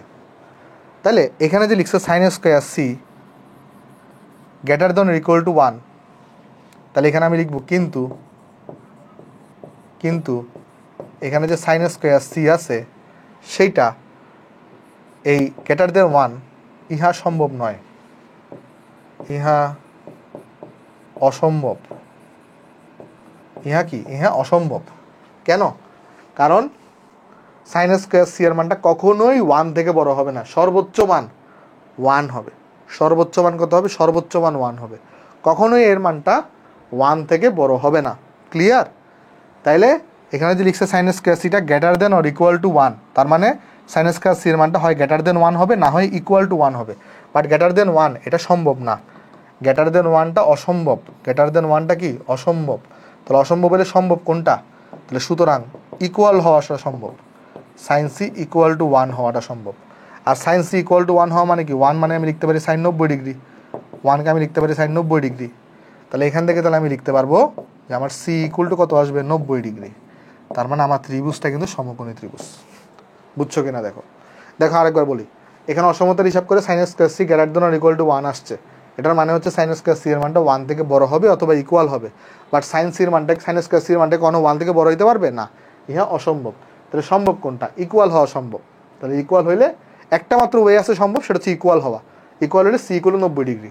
আর আমাকে এটাই প্রমাণ করতে হবে যে আমার একটা অ্যাঙ্গেল 90 ডিগ্রি, মানে সমকোণী ত্রিভুজ।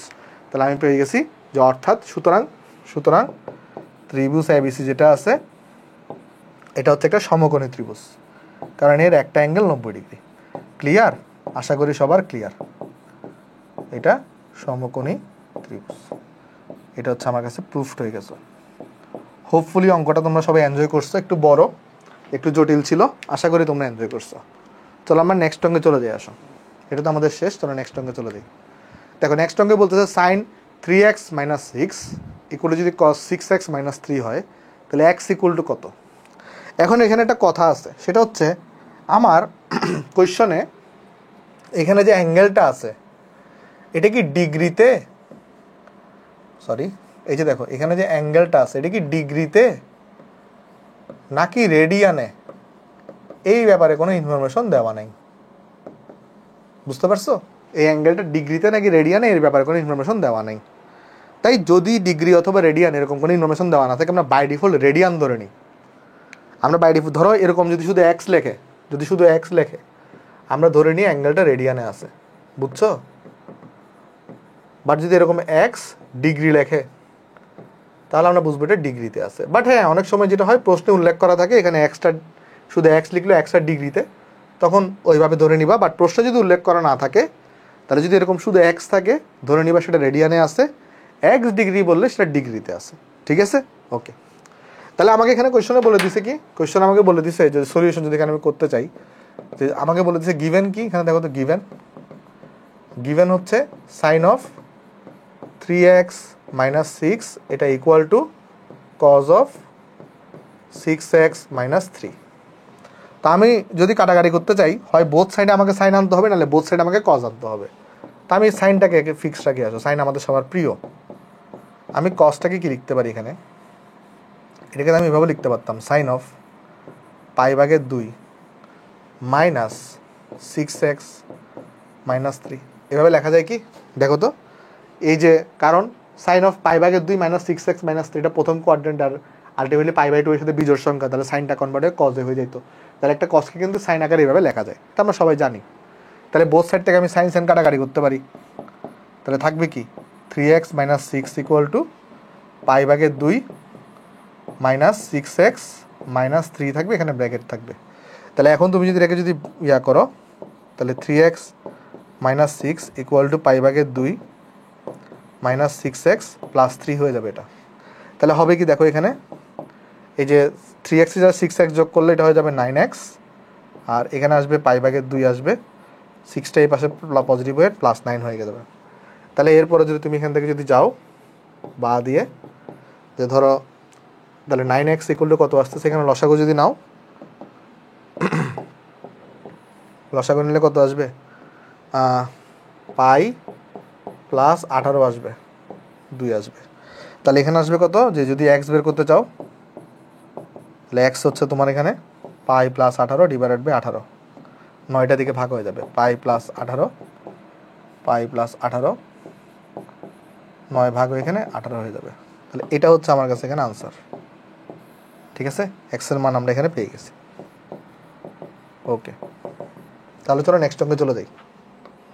নেক্সট অঙ্কে সেম অঙ্ক, সাইন যদি এটা, এবার দেখো এখানে, এবার একটা হিসাবে দেখো এখানে ডিগ্রিতে দেওয়া আছে এবারে, তাহলে কোয়েশ্চেনে ডিগ্রি উল্লেখ করা আছে, তাহলে আমি কি ধরে নিব, এটা ডিগ্রিতেই আছে, মানে এখানে এক্সটাও ডিগ্রিতে আছে, ওয়াই ডিগ্রিতে আছে। কারণ দেখো ডিগ্রি আর রেডিয়ান তুমি কখনো যোগ করতে পারবা না, হয় দোনোটাকে ডিগ্রিতে নিতে হবে, নাহলে দোনোটাকে রেডিয়ান নিতে হবে।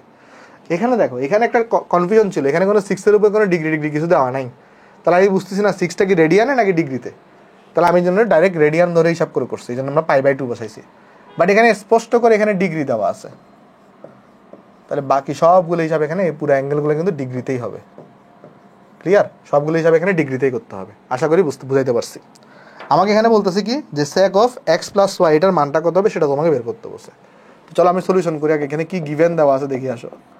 এখানে কি দেওয়া আছে দেখো, এখানে দেওয়া আছে sin of 2x - 20 degree equal two cos of 2y + 20 degree. আগের মতো হিসাব, আমি উভয়পক্ষকে হয় সাইন নাহলে কস, চলো আমি সাইডে নিয়ে যাই। তাহলে 2x - 20 ডিগ্রি, এটাকে আমি লিখতে পারি sine of 90 degree minus 2y + 20 degree. তাহলে এখানে দেখো বোথ সাইডটা সাইন চলে গেছে, সাইন কাটাকাটি করে এখানে তাহলে 2x - 20 ডিগ্রি ইকুয়াল টু থাকে 90 ডিগ্রি মাইনাস 2y, আমি যদি ডাইরেক্ট লিখে ফেলি 2y, এটা তাহলে মাইনাস হয়ে যাবে 20 ডিগ্রি। তাহলে কত হবে দেখো এখানে, যে 2x + 2y, এখানে তাহলে -20 চলে যাবে, তাহলে থাকবে এখানে 90 ডিগ্রি। তাহলে এখানে 2 দিয়ে যদি ভাগ করে দাও তাহলে x + y থাকবে এখানে 45 ডিগ্রি। এখন তোমাকে বের করতে বলছে কি, sec of x + y, তাহলে তোমাকে বের করতে বলছে কি, তোমাকে বের করতে বলছে sec of x + y। ওকে, তাহলে দেখো তোমাকে বের করতে বলছে এখানে sec of x + y, আর তুমি বের করছো x + y মানে কত ডিগ্রি, 45 ডিগ্রি। এখন cos 45 ডিগ্রি মানে হচ্ছে 1/√2, তাহলে sec 45 ডিগ্রি মানে হচ্ছে √2 হবে শুধু। তাহলে এখানে আনসার কত, √2। তাহলে √2 হচ্ছে তোমার কাছে এখানে আনসার। ঠিক আছে, আশা করি অঙ্কটা আমরা সবাই এখানে বুঝতে পারছি। তাহলে চলো নেক্সট অঙ্কে যাই। নেক্সট অঙ্কে দেখো আমাকে বলতেছি কি, যে যদি f of θ = tan θ হয়, আর যদি 4n θ = π হয়, তাহলে দেখাও যে f of θ * f of 2θ * f of 3θ এরকম করে করে f of 2n - 1 θ = 1। তো এরকম ক্ষেত্রে তোমাকে আগে হিসাব করতে হবে এখানে যে পদ সংখ্যা সেটা কয়টা আছে, সেটা কি জোড় নাকি বিজোড়, এরকম কিছু কনসার্ন তোমাকে আনতে হবে। ওকে, চলো আমি অঙ্কটা করাই দিই, অঙ্কটা সোজা, এগুলো সোজা অঙ্ক, চলো আমি তোমাকে দেখাই দিয়ে আসো। খেয়াল করো এখানে দেওয়া 4n θ = π, তুমি কি করবে জানো, সবসময় π/2টাকে আনবা একটু করে। তাহলে আমি এখানে যদি কি করতে পারি, এটাকে চাইলে আমি লিখতে পারি না যে 2n θ = π/2, এরকম কিন্তু লেখাই যায়। কত লিখতে পারি, 4n θ যদি π হয় তাহলে 2n θ = π/2, আমি এটা π/2 বানাবো। আমি এটা কি করবো, এরকম করে একটা π/2 বানাবো। তাহলে এরকম করে আমরা একটা জাস্ট সিম্পলি একটা π/2 বানালাম, তাহলে এটাকে আমি 1 নম্বর সমীকরণ নাম দিতে পারি। ঠিক আছে, ওকে দিলাম। এখন আমার কাছে দিয়ে দিছে f of θ = tan θ, তাহলে আমার কাছে লেফট হ্যান্ড সাইডে কি দেওয়া আছে দেখো, লেফট হ্যান্ড সাইডে দেওয়া আছে f of θ, তারপরে দেওয়া আছে f of 2θ, গুণফল আকার অবশ্যই সবগুলা, তারপরে দেওয়া আছে এখানে f of 3θ, তারপরে দেওয়া আছে এভাবে ডট ডট করে করে f of 2n - 1 θ, এরকম করে তোমাকে দেওয়া আছে। ক্লিয়ার, ওকে। তাহলে খেয়াল করো আমি যদি এখানে বসাই f of θ মানে হচ্ছে tan θ, তাহলে এখানে tan θ বসাইলাম, এরপরের টার্মটা কত হবে f of, যে দেখো এখানে θ হইলে এখানে θ, তাহলে এখানে যদি 2θ হয় তাহলে এখানে হবে tan 2θ, tan 2θ। এখানে θ হইলে এখানে θ, তো এখানে যদি 3θ হয় তাহলে এটা হবে tan 3θ, tan 3θ, এভাবে করে যাবে। তাহলে এটা কত হবে, tan of 2n - 1 θ, tan of 2n - 1 theta. বুঝছো? তাহলে জিনিসটা এইভাবে হয়েছে। মানে আমি তোমাকে বলি, এখানে থিটা হইলে এখানে থিটা, তাহলে এখানে 2 থিটা হইলে এখানে 2 থিটা, এখানে 3 থিটা হইলে এখানে 3 থিটা, এখানে 2n - 1 থিটা হইলে এখানে 2n - 1 থিটা। ক্লিয়ার? আশা করি এতটুকু আমরা সবাই এখানে বুঝতে পারছি। ঠিক আছে, এখন আমরা এখানে একটু কী করতে পারি দেখো, আমি যদি এটাকে একটু আরেকটু যদি এক্সপানশন করতাম, তাহলে এখানে আমরা কি লিখতে পারি, এখানে যে tan theta into tan of 2 theta into tan অফ 3 থিটা ইন্টু, দেখো আমি একটা কাজ করি, এখানে 3টা টার্ম আছে না? আচ্ছা একটা জিনিস আমাকে আগে বলো একটু করে, এখানে মোট পদ সংখ্যা কত হবে? চলো এই ইনফরমেশনগুলো একটু বের করে রাখি। এখানে মোট পদ সংখ্যা কয়টা হবে? মোট পদ, দেখো এটা আমার 1 নাম্বার পদ, এটা 2, এটা 3, এটা 4, এভাবে 5 করে যাচ্ছে, তাহলে এটা হচ্ছে 2n - 1 তম পদ। তাহলে এখানে মোট পদ হচ্ছে 2n - 1, তাই না? দেখো এটা আমার 1 নাম্বার পদ, এটা আমার 2 নাম্বার পদ, এটা আমার 3 নাম্বার পদ, তাহলে থিটার সাথে যত থাকে তততম পদ হয়। তাহলে থিটার সাথে এখানে আছে 2n - 1, তাহলে এখানে মোট পদ হচ্ছে 2n - 1। তাহলে এটা কি জোড় না বিজোড়? তাহলে এটা 2n - 1 হচ্ছে একটা বিজোড় সংখ্যা, 2n + 1 এটাও একটা বিজোড় সংখ্যা, 2n + 1, 2n - 1 এগুলো হচ্ছে বিজোড় সংখ্যা, 2n 4n এগুলো হচ্ছে জোড় সংখ্যা। ঠিক আছে? আচ্ছা 2n - 1 হচ্ছে একটা বিজোড় সংখ্যা, তার মানে এখানে কিন্তু বিজোড় সংখ্যা, এখানে তোমার কিন্তু এটা জোড় সংখ্যা না। তার মানে এখানে কিন্তু জোড়ায় করলে একটা লাস্টে অবশিষ্ট থাকবে।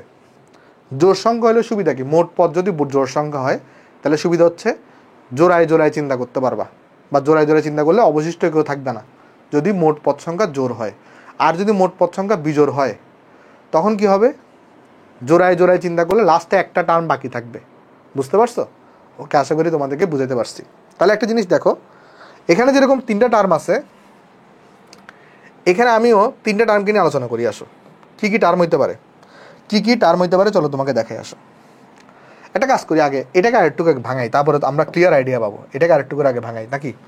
যেমন এর আগের টার্মটা কত হবে?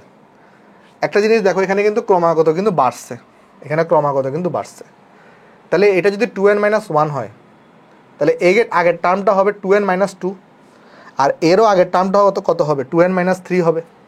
মানে আমি যদি লাস্ট থেকে যদি 3 নাম্বার টার্মটা লিখতে চাই, সেটা অ্যাকচুয়ালি হবে এরকম, যে tan of 2n - 3 theta into tan of, কী করছে আমি তোমাকে একটু পরে বুঝাই দিচ্ছি, 2n - 2 theta into tan of 2n - 1 theta.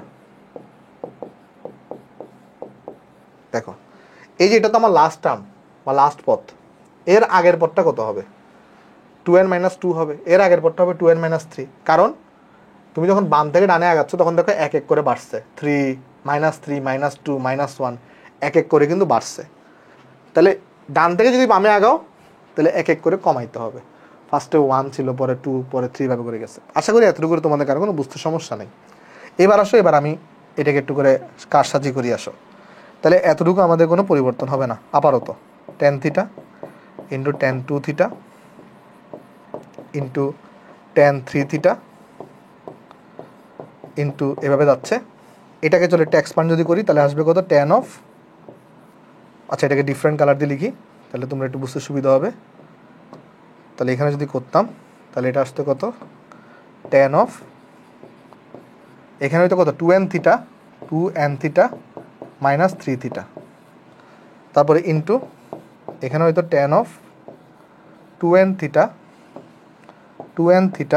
Minus 2 theta, তারপরে এখানে যদি করি এটা আসতো কত? tan of 2n theta minus theta. ঠিক আছে, এরকম আসছে। ওকে, এবার দেখো, এইবার যে ব্যাপারটা আছে, এই যে 2n থিটা, এটা তোমাদের পরিচিত কিনা দেখো তো। 2n থিটা ইকুয়াল টু π/2, তাহলে 2n theta equal to π/2, 2n theta equal to π/2, 2n theta equal to π/2। তাহলে যদি আমি এখানে π/2 বসাই, তাহলে tan অফ π/2 মাইনাস 3 থিটা এটা হয়ে যাবে cot অফ 3 থিটা। বুঝতে পারছো? পরে ওই cot অফ 3 থিটা আর tan অফ 3 থিটা কাটাকাটি যাবে, কারণ আমরা সবাই জানি tan x into cot x equal to কিন্তু 1 হয়ে থাকে। এই ফর্মুলা তো আমরা সবাই জানি যে tan x ইন্টু যদি cot x করো এটা ইকুয়াল টু 1 আসে, ঠিক আছে? এটা ইকুয়াল টু কত আসে? 1 আসে। তাহলে দেখো এই যে এইটা এটা কিন্তু π/2, এটা কিন্তু π/2, এটা কিন্তু π/2, তাই না? আমি আর π/2 লিখতেছি না, এখানে আমরা জানি। তাহলে এখানে আমি পাচ্ছি কি দেখো তো একটু করে, এখানে পাচ্ছি tan থিটা, এখানে পাচ্ছি tan অফ 2 থিটা, এখানে পাচ্ছি tan অফ 3 theta into dot dot dot, এখানে কি পাবো বলো? এখানে পাবো হচ্ছে তোমার cot অফ 3 থিটা ইন্টু এখানে পাবো cot অফ 2 থিটা ইন্টু এখানে পাবো cot অফ থিটা। বুঝছো কিনা দেখো, বুঝছো কিনা দেখো? এই যে π/2 - 3 theta cot 3 theta, π/2 - 2 theta cot 2 theta, π/2 - theta cot theta. তার মানে একটা জিনিস দেখো, যদি এখানে মোট পদ সংখ্যা যদি বিজোড় হইতো তাহলে জোড়ায় জোড়ায় জোড়ায় জোড়ায় কেটে কিন্তু রেজাল্ট আসতো 1। বাট এখানে একটা কাহিনী হচ্ছে কি, তোমার পদ সংখ্যা এখানে বিজোড়। এখানে ব্যাপারটা কি হচ্ছে একটু লক্ষ্য করো তো, প্রথম টার্মটা একদম সর্বশেষ টার্মের সাথে ক্যান্সেল আউট হবে, প্রথম পদ আর একদম শেষ পদ ক্যান্সেল আউট হবে। এরপরে দ্বিতীয় পদ যেটা আছে, দ্বিতীয় পদটা দ্বিতীয় থেকে আসা সর্বশেষ পদের সাথে ক্যান্সেল আউট হবে, দ্বিতীয় পদটা দ্বিতীয় থেকে আসা পদের সাথে ক্যান্সেল আউট হবে, তাই না? tan 2 theta into cot 2 theta equal to 1 আসবে।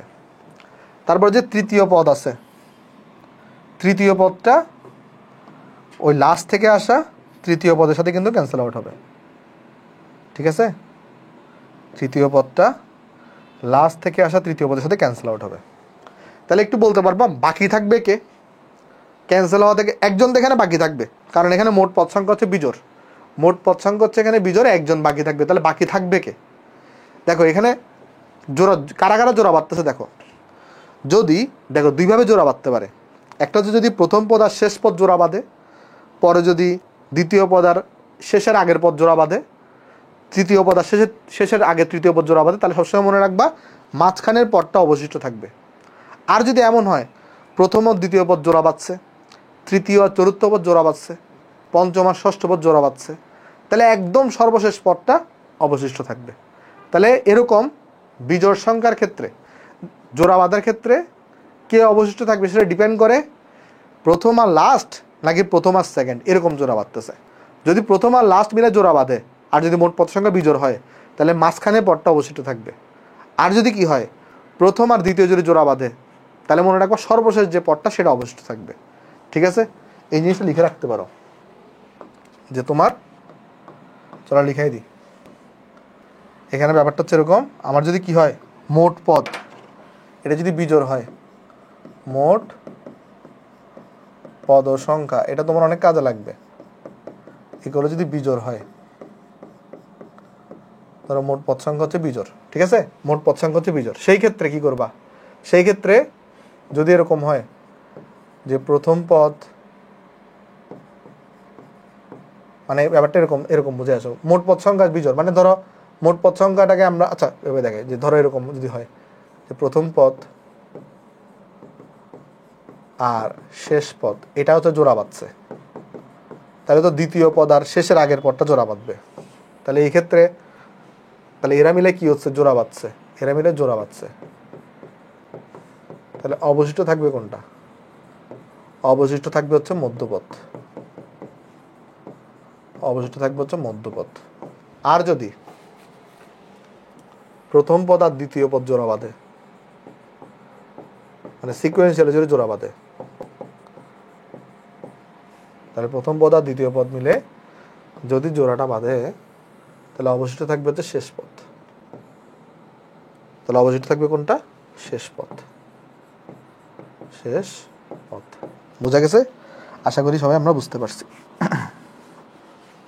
ওকে, তাহলে এটা হচ্ছে কথা, এটা হচ্ছে কথা। আর মধ্যপদ কিভাবে বের করে? ওই যে শেষ পদ plus 1 divided by 2 divided by 2,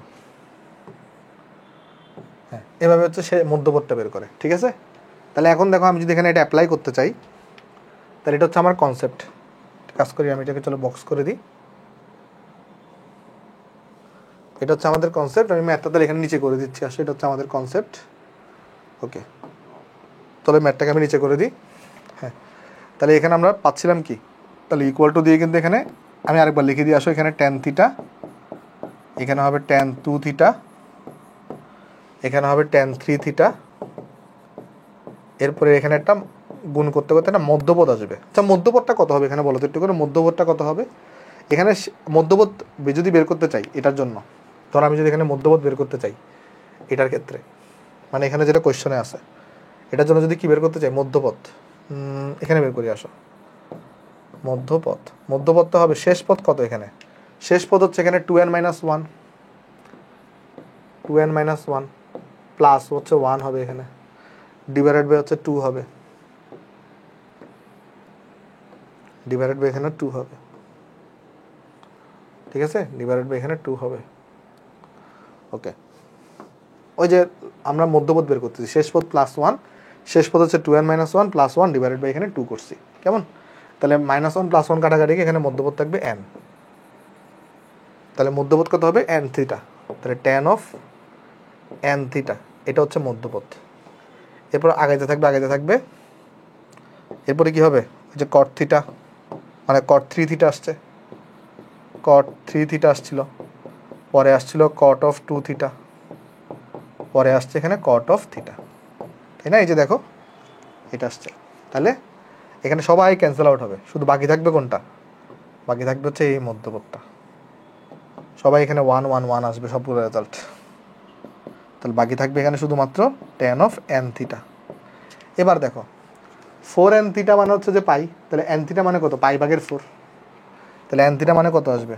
π/4 আসবে, আর π/4 হচ্ছে 1, তাহলে আলটিমেট রেজাল্ট আসবে এখানে 1। আর এটা কি রাইট হ্যান্ড সাইড? দেখো রাইট হ্যান্ড সাইড এখানে 1 আছে, এটা হচ্ছে রাইট হ্যান্ড সাইড। তাহলে এটা কিন্তু প্রমাণিত হয়ে গেছে। প্রমাণিত দেখাইতে বলছে শর্ট, বুঝতে পারছো? মানে 4 কোয়েশ্চনে কি দেওয়া ছিল? 4n থিটা ইকুয়াল টু কত? পাই। তাহলে n থিটা মানে কত? π/4। ওকে, π/4 এখান থেকে করছি। আশা করি আমরা বুঝতে পারছি সবাই এটা। ওকে, তাহলে চলো নেক্সটে যাই। এটা এখানে শেষ, চলো নেক্সটে চলে যাই। ওকে, নেক্সটে বলতেছে ABCD বৃত্তস্থ চতুর্ভুজের কোণগুলো a, b, c, d হলে প্রমাণ করো যে cos of a plus cos of b plus cos of c plus cos of d equal to 0। এটা বুঝেছি কি, এখানে আমি দেখাই। ব্যাপারটা হচ্ছে, ধরো তুমি যদি এখানে একটা বৃত্ত আঁকছো, এখানে বৃত্তস্থ চতুর্ভুজ বলতে বোঝাবে, ধরো এখানে একটা চতুর্ভুজ আছে, ঠিক আছে? ওকে, তাহলে এটা হচ্ছে আমার কি, ধরো যাক এটা হচ্ছে আমার এ, ধরো যাক এটা হচ্ছে আমার কাছে বি, ধরো যাক এটা হচ্ছে আমার সি, এটা হচ্ছে আমার ডি। তাহলে এখানের মধ্যে খেয়াল করে দেখো ABCD হচ্ছে একটা বৃত্তস্থ চতুর্ভুজ। বৃত্তস্থ চতুর্ভুজের ক্ষেত্রে নিয়মটা কি? কোনো একটা অ্যাঙ্গেল আর যে তার বিপরীত একটা যেখানে বৃত্তস্থ কোণ আছে, তাদের যোগফল সবসময় 90 ডিগ্রি, 180 ডিগ্রি হবে। বৃত্তস্থ চতুর্ভুজের ক্ষেত্রে নিয়মটা কি? বৃত্তস্থ চতুর্ভুজের ক্ষেত্রে নিয়মটা হচ্ছে যে কোনো একটা অ্যাঙ্গেল এবং তার বিপরীত যে অ্যাঙ্গেলটা আছে তাদের যোগফল 180 ডিগ্রি হবে। এটা হচ্ছে বৃত্তস্থ চতুর্ভুজের ক্ষেত্রে নিয়ম। তাহলে যদি আমি সলিউশন করতে চাই, তাহলে এখানে আমরা সবাই জানি, এখানে যদি আমি এ অ্যাঙ্গেলটাকে যদি সি অ্যাঙ্গেলের সাথে যোগ করি, যোগফল আমি 180 ডিগ্রি পাবো। বা আমি এখানে লিখি, এইভাবে লিখি আসো, যে বৃত্তস্থ চতুর্ভুজের ক্ষেত্রে, এটা হচ্ছে নিয়ম, বৃত্তস্থ চতুর্ভুজের ক্ষেত্রে নিয়মটা হচ্ছে তোমার, তুমি যদি একের সাথে যদি এটার বিপরীত অ্যাঙ্গেলটাকে নাও, যোগফল 180 ডিগ্রি পাবা। আর যদি বি এর সাথে যদি তার বিপরীত অ্যাঙ্গেলটাকে নাও, তাও যোগফল 180 ডিগ্রি পাবা। ঠিক আছে? ওকে, তাহলে এবার আমার কাছে লেফট হ্যান্ড সাইডে কি দেওয়া আছে? এখানে লেফট হ্যান্ড সাইডে দেওয়া আছে cos of a plus cos of b plus cos of c plus cos of d দেওয়া। তাহলে খেয়াল করো, আমি cos of c এর জায়গায় কি লিখতে পারি? 180 ডিগ্রি মাইনাস a লিখতে পারি। cos of a R cos of b টাকে আমি আনচেঞ্জ রাখলাম। আমি cos of c এর জায়গায় লিখতে পারি কত? cos of 180 degree minus a লিখতে পারি। আর প্লাস cos of d এর জায়গায় তাহলে কি লিখতে পারি? 180 ডিগ্রি মাইনাস b লিখতে পারি, 180 ডিগ্রি মাইনাস b লিখতে পারি। এখন 180 ডিগ্রি মাইনাস যে এটা আছে, এটা কিন্তু সেকেন্ড কোয়াড্রেন্টে। আর সেকেন্ড কোয়াড্রেন্ট আমরা সবাই জানি কজ কিন্তু নেগেটিভ হয়, তাহলে নেগেটিভ কজ এ হবে আর এটা নেগেটিভ কজ বি হবে। তাহলে দেখো সব যোগফল হয়ে এখানে রেজাল্ট আসবে 0। এটাই তোমার রাইট হ্যান্ড সাইড। আর এটা কিন্তু তোমার কী হয়ে গেছে, এখানে প্রুফড হয়ে গেছে। ঠিক আছে, আশা করি আমরা সবাই এটা বুঝতে পারছি। তাহলে চলো নেক্সট অঙ্কে চলে যাই। সেম টু সেম অঙ্ক দিছে, এটা তোমরা বাড়ি কাজ করবা, কেমন, এটা তোমরা বাসায় করে ফেলবা। ওই যে সেম টু সেম অঙ্ক, আগেরটার মতো অঙ্ক।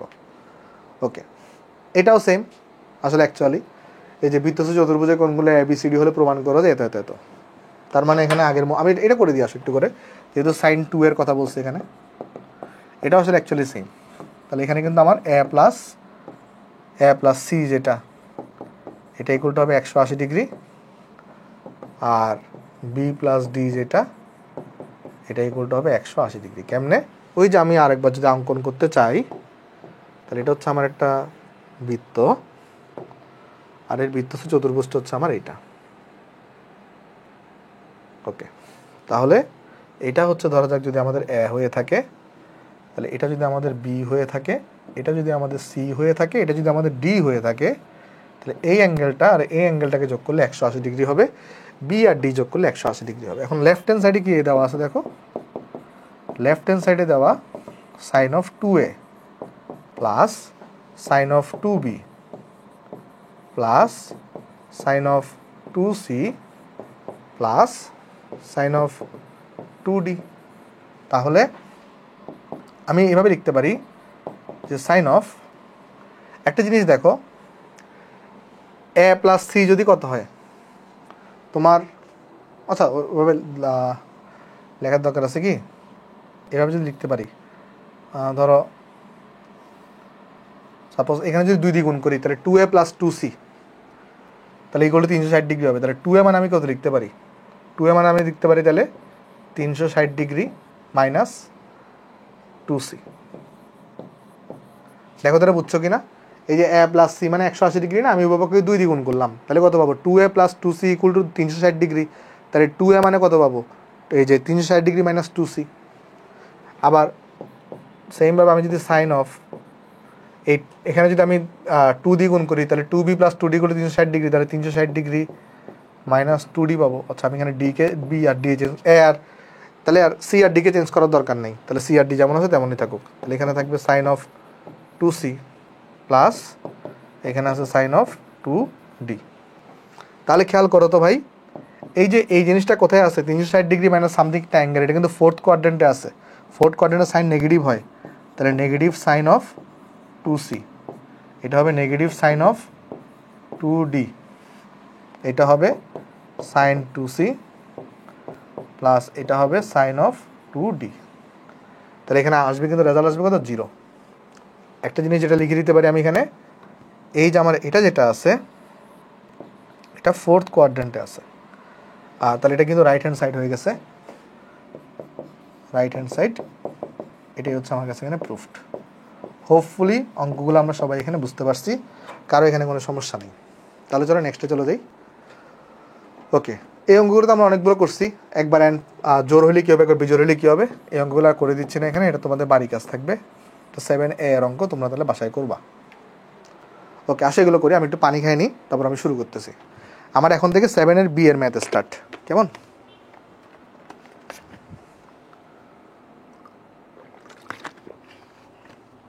তাহলে আমি উপরে হেডলাইন দিয়ে দিই, এটা হচ্ছে আমাদের 7 বি। ওকে, 7b এখান থেকে হচ্ছে স্টার্ট হয়েছে।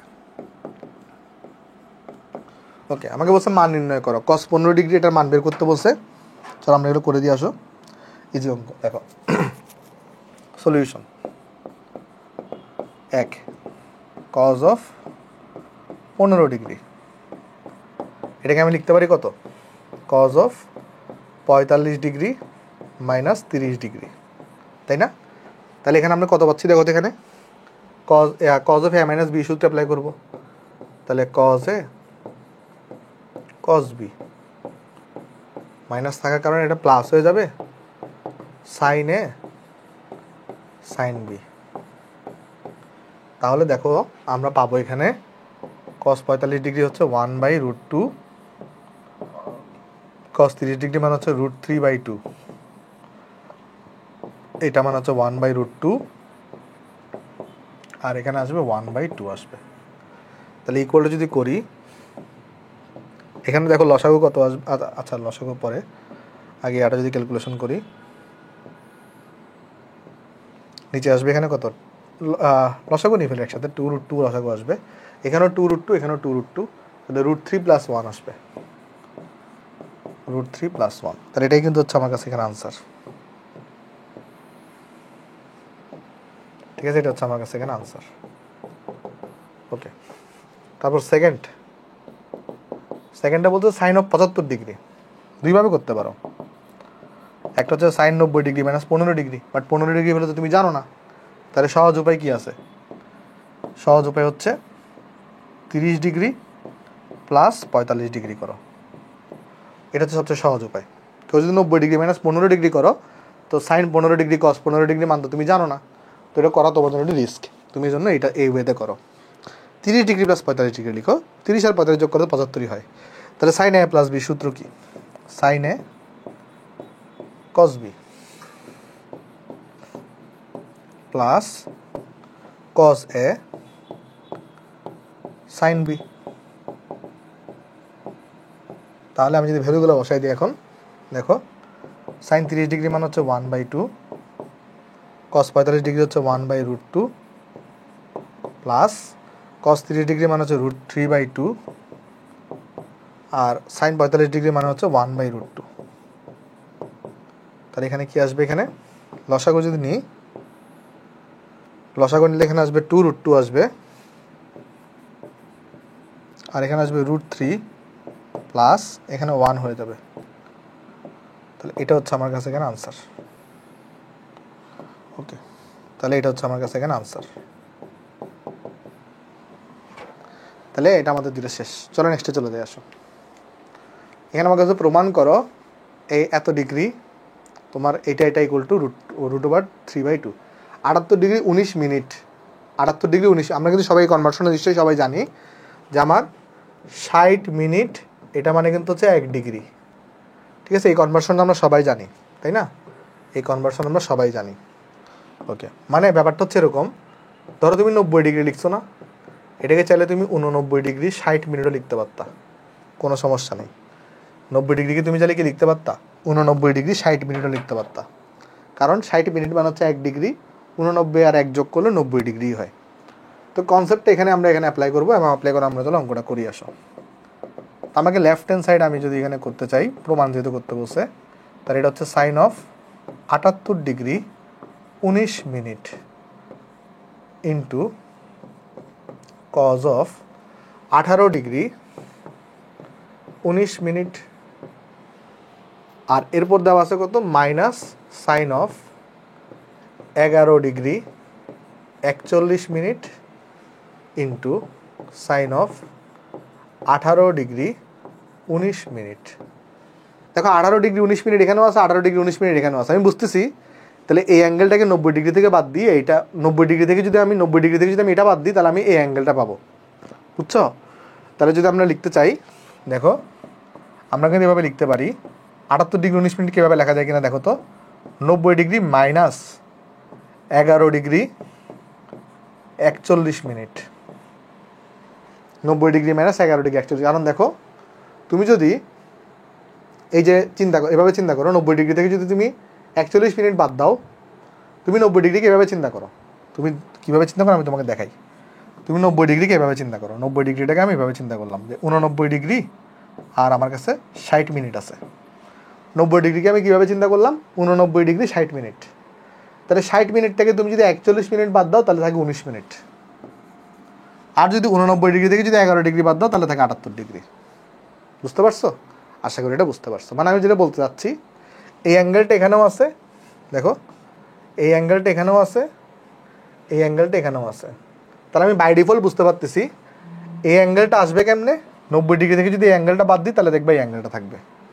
বুঝতে পারছি? তাহলে এই অ্যাঙ্গেলটাকে আমি কি লিখতে পারি, 90 ডিগ্রি মাইনাস 11 ডিগ্রি 41 মিনিট। কীভাবে? কারণ 90 ডিগ্রিকে আমি লিখতে পারি 89 ডিগ্রি প্লাস 60 মিনিট, মানে 90 ডিগ্রি, 60 মিনিট থেকে 41 মিনিট বাদ দিলে 19 মিনিট থাকে, 89 থেকে 11 বাদ দিলে 78 মিনিট থাকে। তার মানে এটাকে আমি এভাবে লিখতে পারি।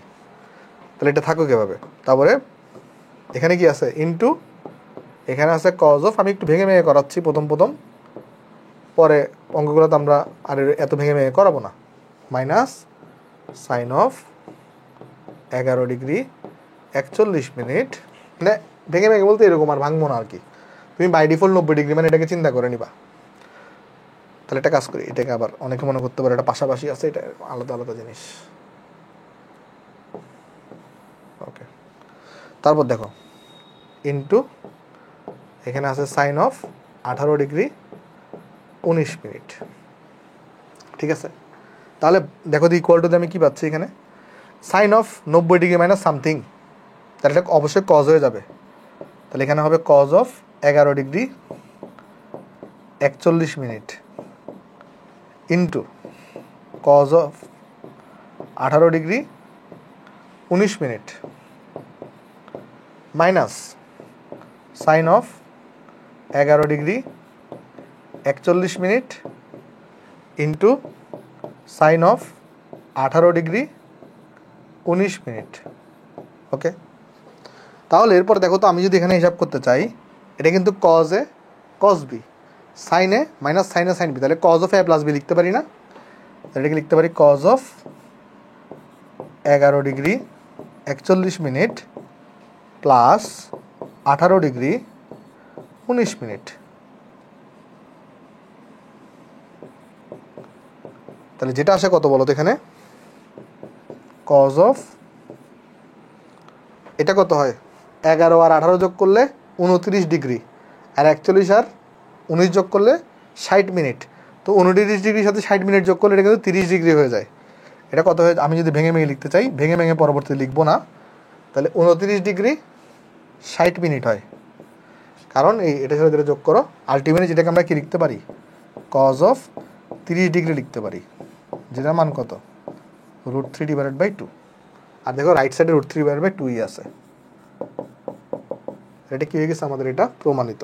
তাহলে এটা হচ্ছে প্রুফড। হোপফুলি অঙ্কটা আমরা সবাই বুঝতে পারছি। ওকে, তাহলে চলো নেক্সটে চলে যাই। নেক্সটে বলছে প্রমাণ করো যে sine 75 degree minus sine 15 degree equal divided by sine 75 degree plus sine 15 degree equal to 1/√3। এক্ষেত্রে কী করবা জানো, এক্ষেত্রে যেটা করবা, এই ধরনের অঙ্কের ক্ষেত্রে ট্রিক্সটা কি, এইটাকে তুমি কজে কনভার্ট করবা, এটাকেও তুমি কজে কনভার্ট করবা, মানে উপরে একটা সাইন কজ থাকতে হবে, নিচে একটা সাইন কজ থাকতে হবে, বুঝতে পারছো? তো এটা হচ্ছে মানে নিয়ম আর কি, বা ওয়ে করার। চলো অঙ্কটা করে দিয়ে আসো, সলিউশন করে দিয়ে আসো। এখানে লেফট হ্যান্ড সাইড যদি আমি লিখতে চাই, লেফট হ্যান্ড সাইড আমার কাছে কী আছে এখানে দেখি, লেফট হ্যান্ড সাইড আমার কাছে দেওয়া আছে sine of 75 degree minus sine of 15 degree, তারপর দেওয়া sine of 75 degree plus sine of 15 degree. তাহলে ইকুয়াল টু দিয়ে আমি কি লিখতে পারি এখানে, ইকুয়াল টু দিয়ে আমি লিখতে পারি এখানে, দেখো তো এটাকে আমি কি লিখতে পারি, sine of 90 degree minus 15 degree লিখতে পারি 75 ডিগ্রিকে, প্লাস এখানে আছে সাইন অফ 15 ডিগ্রি, তারপর এখানে আছে সাইন অফ 75 ডিগ্রি। আচ্ছা, এই 75টাকে আমি সেমভাবে এই যে 90 ডিগ্রি মাইনাস 15 ডিগ্রি লিখতে পারি, তারপরে তোমার এখানে প্লাস সাইন অফ 15 ডিগ্রি। তাহলে এখানে পাবা কি, দেখো এই জায়গাটায় আমার কাছে আসবে, এখানে এটাকে লিখতে পারি আমি কজ অফ 15 ডিগ্রি লিখতে পারি প্লাস সাইন অফ 15 ডিগ্রি লিখতে পারি, তারপর হচ্ছে এই জায়গাটাকে আমি লিখতে পারি কজ অফ 15 ডিগ্রি, তার আমি চিহ্ন ভুল করছি, উপরে উপরে কিন্তু মাইনাস হবে, এখানে মাইনাস হবে, ঠিক আছে, এখানে এখানে হচ্ছে 15 degree minus cause of 15 degree minus sign হবে। ওকে, ঠিক আছে, আর এখানে হবে নিচে প্লাস সাইন অফ 15 ডিগ্রি, ঠিক আছে। তাহলে এইটাকে জাস্ট আমি সিম্পলি এই সাইন 75 ডিগ্রি কজ দিয়ে ভাঙলাম, মাইনাস মাইনাস প্লাস প্লাস। ওকে, এবার আমি যেটা করতে পারি, উপরে নিচে আমি কস 15 ডিগ্রি দিয়ে ভাগ করতে পারি। তাহলে দেখো তো আমরা ভাগ করলে কি পাই, উপরে নিচে যদি আমি cos 15 ডিগ্রি দিয়ে ভাগ করি তাহলে কি পাই? উপরে নিচে যদি আমি cos 15 ডিগ্রি দিয়ে ভাগ করি, বা কেউ কেউ এটাকে cos 15 ডিগ্রিকে কমনও নিতে পারে, যার ইচ্ছা যেরকম। উপরে নিচে যদি আমি cos 15 ডিগ্রি দিয়ে ভাগ করি তাহলে এটা 1 হয়ে যাবে, এটা মাইনাস, এটা tan 15 ডিগ্রি হয়ে যাবে, তারপরে নিচে থাকবে 1 প্লাস tan 15 ডিগ্রি। তাহলে কি করলাম, যে আমরা করলাম এখানে যে উপরে নিচে cos 15 ডিগ্রি দ্বারা ভাগ করে, উপরে নিচে cos অফ 15 ডিগ্রি দ্বারা ভাগ করে। তাহলে দেখো আমরা এইখানে যে 1টা আছে, এই 1টাকে আমি কি লিখতে পারি? tan অফ 45 ডিগ্রি, কারণ tan অফ 45 ডিগ্রি মান কত হয়ে থাকে? 1 হয়ে থাকে, কারণ আমাকে ফর্মুলায় ফেলতে হবে। তাহলে এটাকে আমি tan অফ 45 ডিগ্রি বলতে পারি। এই অঙ্কগুলোকে এইভাবে হ্যান্ডেল করতে হয়। তাহলে আমি এই 1 এর জায়গায় লিখতে পারি কত? tan of 45 degree minus tan of 15 degree, আর এই 1 এর মধ্যেই থাকুক, প্লাস। আচ্ছা, আমি এই জিনিসের সাথে একটা 1 গুণফল আকারে লিখতে পারতাম না? কোনো সমস্যা আছে? না। আর এই 1টাকে তাহলে আমি tan অফ 45 ডিগ্রি লিখতে পারতাম, গুণন tan অফ 15 ডিগ্রি। তাহলে দেখো এখানে tan a minus tan b, 1 plus tan a tan b, তাহলে tan a মাইনাস b, তাহলে থাকে এখানে tan 30 ডিগ্রি। আর tan 30 ডিগ্রি মান হচ্ছে কত? 1/√3। তাহলে 1/√3 যেটা, সেটা কিন্তু এখানে কি বেরিয়ে গেছে? আনসার বেরিয়ে গেছে। ঠিক আছে, আশা করি অঙ্কটা আমরা সবাই এখানে বুঝতে পারছি। তাহলে 1/√3 হচ্ছে তোমার কাছে এখানে আনসার। তো এই ধরনের অঙ্ক আমরা চ্যাপ্টারে অনেকগুলো করবো, দেখবে সবগুলোই তোমার কাছে তখন সহজ লাগতেছে। তাহলে চলো আমরা আরও 2-1টা ম্যাথ করাই দিই। এখানে আসো, দেখো বলতেছে কি, tan alpha plus tan beta এগুলো যদি বি হয়ে থাকে, আর cot alpha plus cot beta এগুলো যদি এ হয়ে থাকে, তাইলে, এবং alpha plus beta equal to 0 না, এটা হবে কত? এটা হবে theta. Alpha plus beta equal to 0 না, এটা কত হবে? এটা হবে থিটা, হবে থিটা। থিটা হয়, তাহলে দেখাও যে A minus B plus into tan theta, আর এখানে কত এর পরে ইকুয়াল টু এ বি। মানে এই জিনিসটা তোমাকে প্রমাণ করতে, তোমাকে দেখো দুইটা জিনিস এখানে দেওয়া আছে। এখানে আমি তোমাকে যদি বলি, এখানে দুইটা জিনিস দেওয়া আছে। কী কী জিনিস দেওয়া আছে? একটা হচ্ছে এটা ইকুয়াল টু এটা দেওয়া আছে, আরেকটা হচ্ছে এইটা ইকুয়াল টু এটা দেওয়া আছে। আবার বলছে alpha plus beta equal to theta বলে দিছে। ঠিক আছে, alpha plus beta equal to theta বলে দিছে। খুব চমৎকার কথা। তাহলে এরকম যদি হয়, তাহলে আমাকে এই জিনিসটা প্রমাণ করতে হবে, এই জিনিসটা প্রমাণ করতে হবে। বুঝতে পারছো? এই জিনিসটা আমার প্রমাণ করতে হবে, মানে এইটা এবং এটা হবে এবং এটাও হবে। তাহলে এইগুলা থেকে আমাকে এই জিনিসটা প্রমাণ করতে হবে। এটা হচ্ছে আমার কাজ। কিভাবে করব? একটা জিনিস দেখো তো, তোমাকে যে জায়গায় যে জিনিসটা প্রমাণ করতে হবে, এখানে কোথাও কট আছে? যা তোমাকে প্রমাণ করতে হবে সেখানে কোথাও কট আছে? সেখানে আমার চোখে তো কট ধরা পড়তেছে না, তোমার চোখে কট থাকতে পারে, দেখতে পারো না, তুমিও দেখতেছো না আশা করি। এখানে কিন্তু কোথাও কট নাই। তাহলে কটটাকে কট করে দিতে হবে, কটকে সরাই ফেলতে হবে। কটকে কীভাবে সরাবো? কট আলফা করে লিখতে পারি 1/tan আলফা। চলো এইভাবে করি আসো, তাহলে সলিউশন করি আসো। কটকে আগে সরাইতে হবে, এটা হচ্ছে আমার একদম প্রথম কাজ। তাহলে এখানে আমাদের কী দেওয়া আছে? Cot of alpha plus cot of beta. তুমি আগে দেখবা যে তোমার প্রমাণে কি চাইছে না চাইছে, ওই অনুযায়ী তুমি স্টেপ নিবা। তাহলে আমি এটাকে কি লিখতে পারি? বা আমি এটাকে লিখতে পারি হচ্ছে এরকম, যে বা দিয়ে কট আলফাকে লিখতে পারি তাহলে 1/tan আলফা, কট আলফাকে লিখতে পারি তাহলে কত? 1/tan alpha. আর কট বিটাকে তাহলে লিখতে পারি কত বলো তো? কট বিটাকে তাহলে লিখতে পারি হচ্ছে 1/tan বিটা ইকুয়াল টু, তাহলে এ থাকতেছে এখানে। তাহলে বা দিয়ে আমি যদি এখানে যদি কী করি, আমি যদি এখানে যদি লসাগু করতাম, তাহলে কী পাইতাম? দেখো tan আলফা tan বিটা, আর এই জায়গায় তাহলে tan আলফা প্লাস বিটা চলে আসতো, মানে tan beta plus tan alpha আসতো। আমি আগে পরে লিখতে পারি tan আলফা প্লাস tan বিটাকে লিখলাম ইকুয়াল টু, এখানে এ আসছে। দেখো তো এবারে tan আলফা প্লাস tan বিটাকে তুমি কিন্তু চাইলে বি লিখতে পারো ছোটো হাতের। তাহলে এই যে যেটা আছে এখানে, এই লোকটাকে, এই যে একে তুমি চাইলে কি করতে পারো, এটাকে চাইলে তুমি কিন্তু আমরা কি লিখতে পারি বলো তো, বি লিখতে পারি। তাহলে লিখে দিয়ে আসো, তাহলে বা এটাকে তাহলে আমরা বি লিখে দিব, যে উপরে থাকবে বি, আর এখানে আছে tan alpha into tan beta equal to এখানে আছে এ। তাহলে এখান থেকে আমি কি লিখতে পারি, তাহলে বা দিয়ে দেখো তো, এই জায়গায় আমি লিখতে পারি বা দিয়ে তোমার যে tan আলফা আর tan বিটা, এটা ইকুয়াল টু কত হবে, tan alpha into tan beta, এটা ইকুয়াল টু হবে, এই যে দেখো tan আলফা tan বিটা হবে বি বাই এ, এটা হবে বি ডিভাইডেড বাই এ হবে। ঠিক আছে, এটা কত হবে, বি ডিভাইডেড বাই এ হবে। ওকে, তাহলে এটা আমি একটা সমীকরণ পেয়ে গেলাম এখানে, সমীকরণ আমি এখানে পেয়ে গেলাম। ওকে, তাহলে আমাকে এখন কিন্তু প্রমাণ করতে হবে। এখানে দেখো, তুমি যদি একটু লক্ষ্য করো, প্রমাণে কিন্তু একটা থিটার ব্যাপার স্যাপার নিয়ে আসছে। তাহলে তোমাকে ট্যান থিটা বের করতে হবে, তাই না? তাহলে ট্যান থিটা মানে কিন্তু tan of alpha plus beta.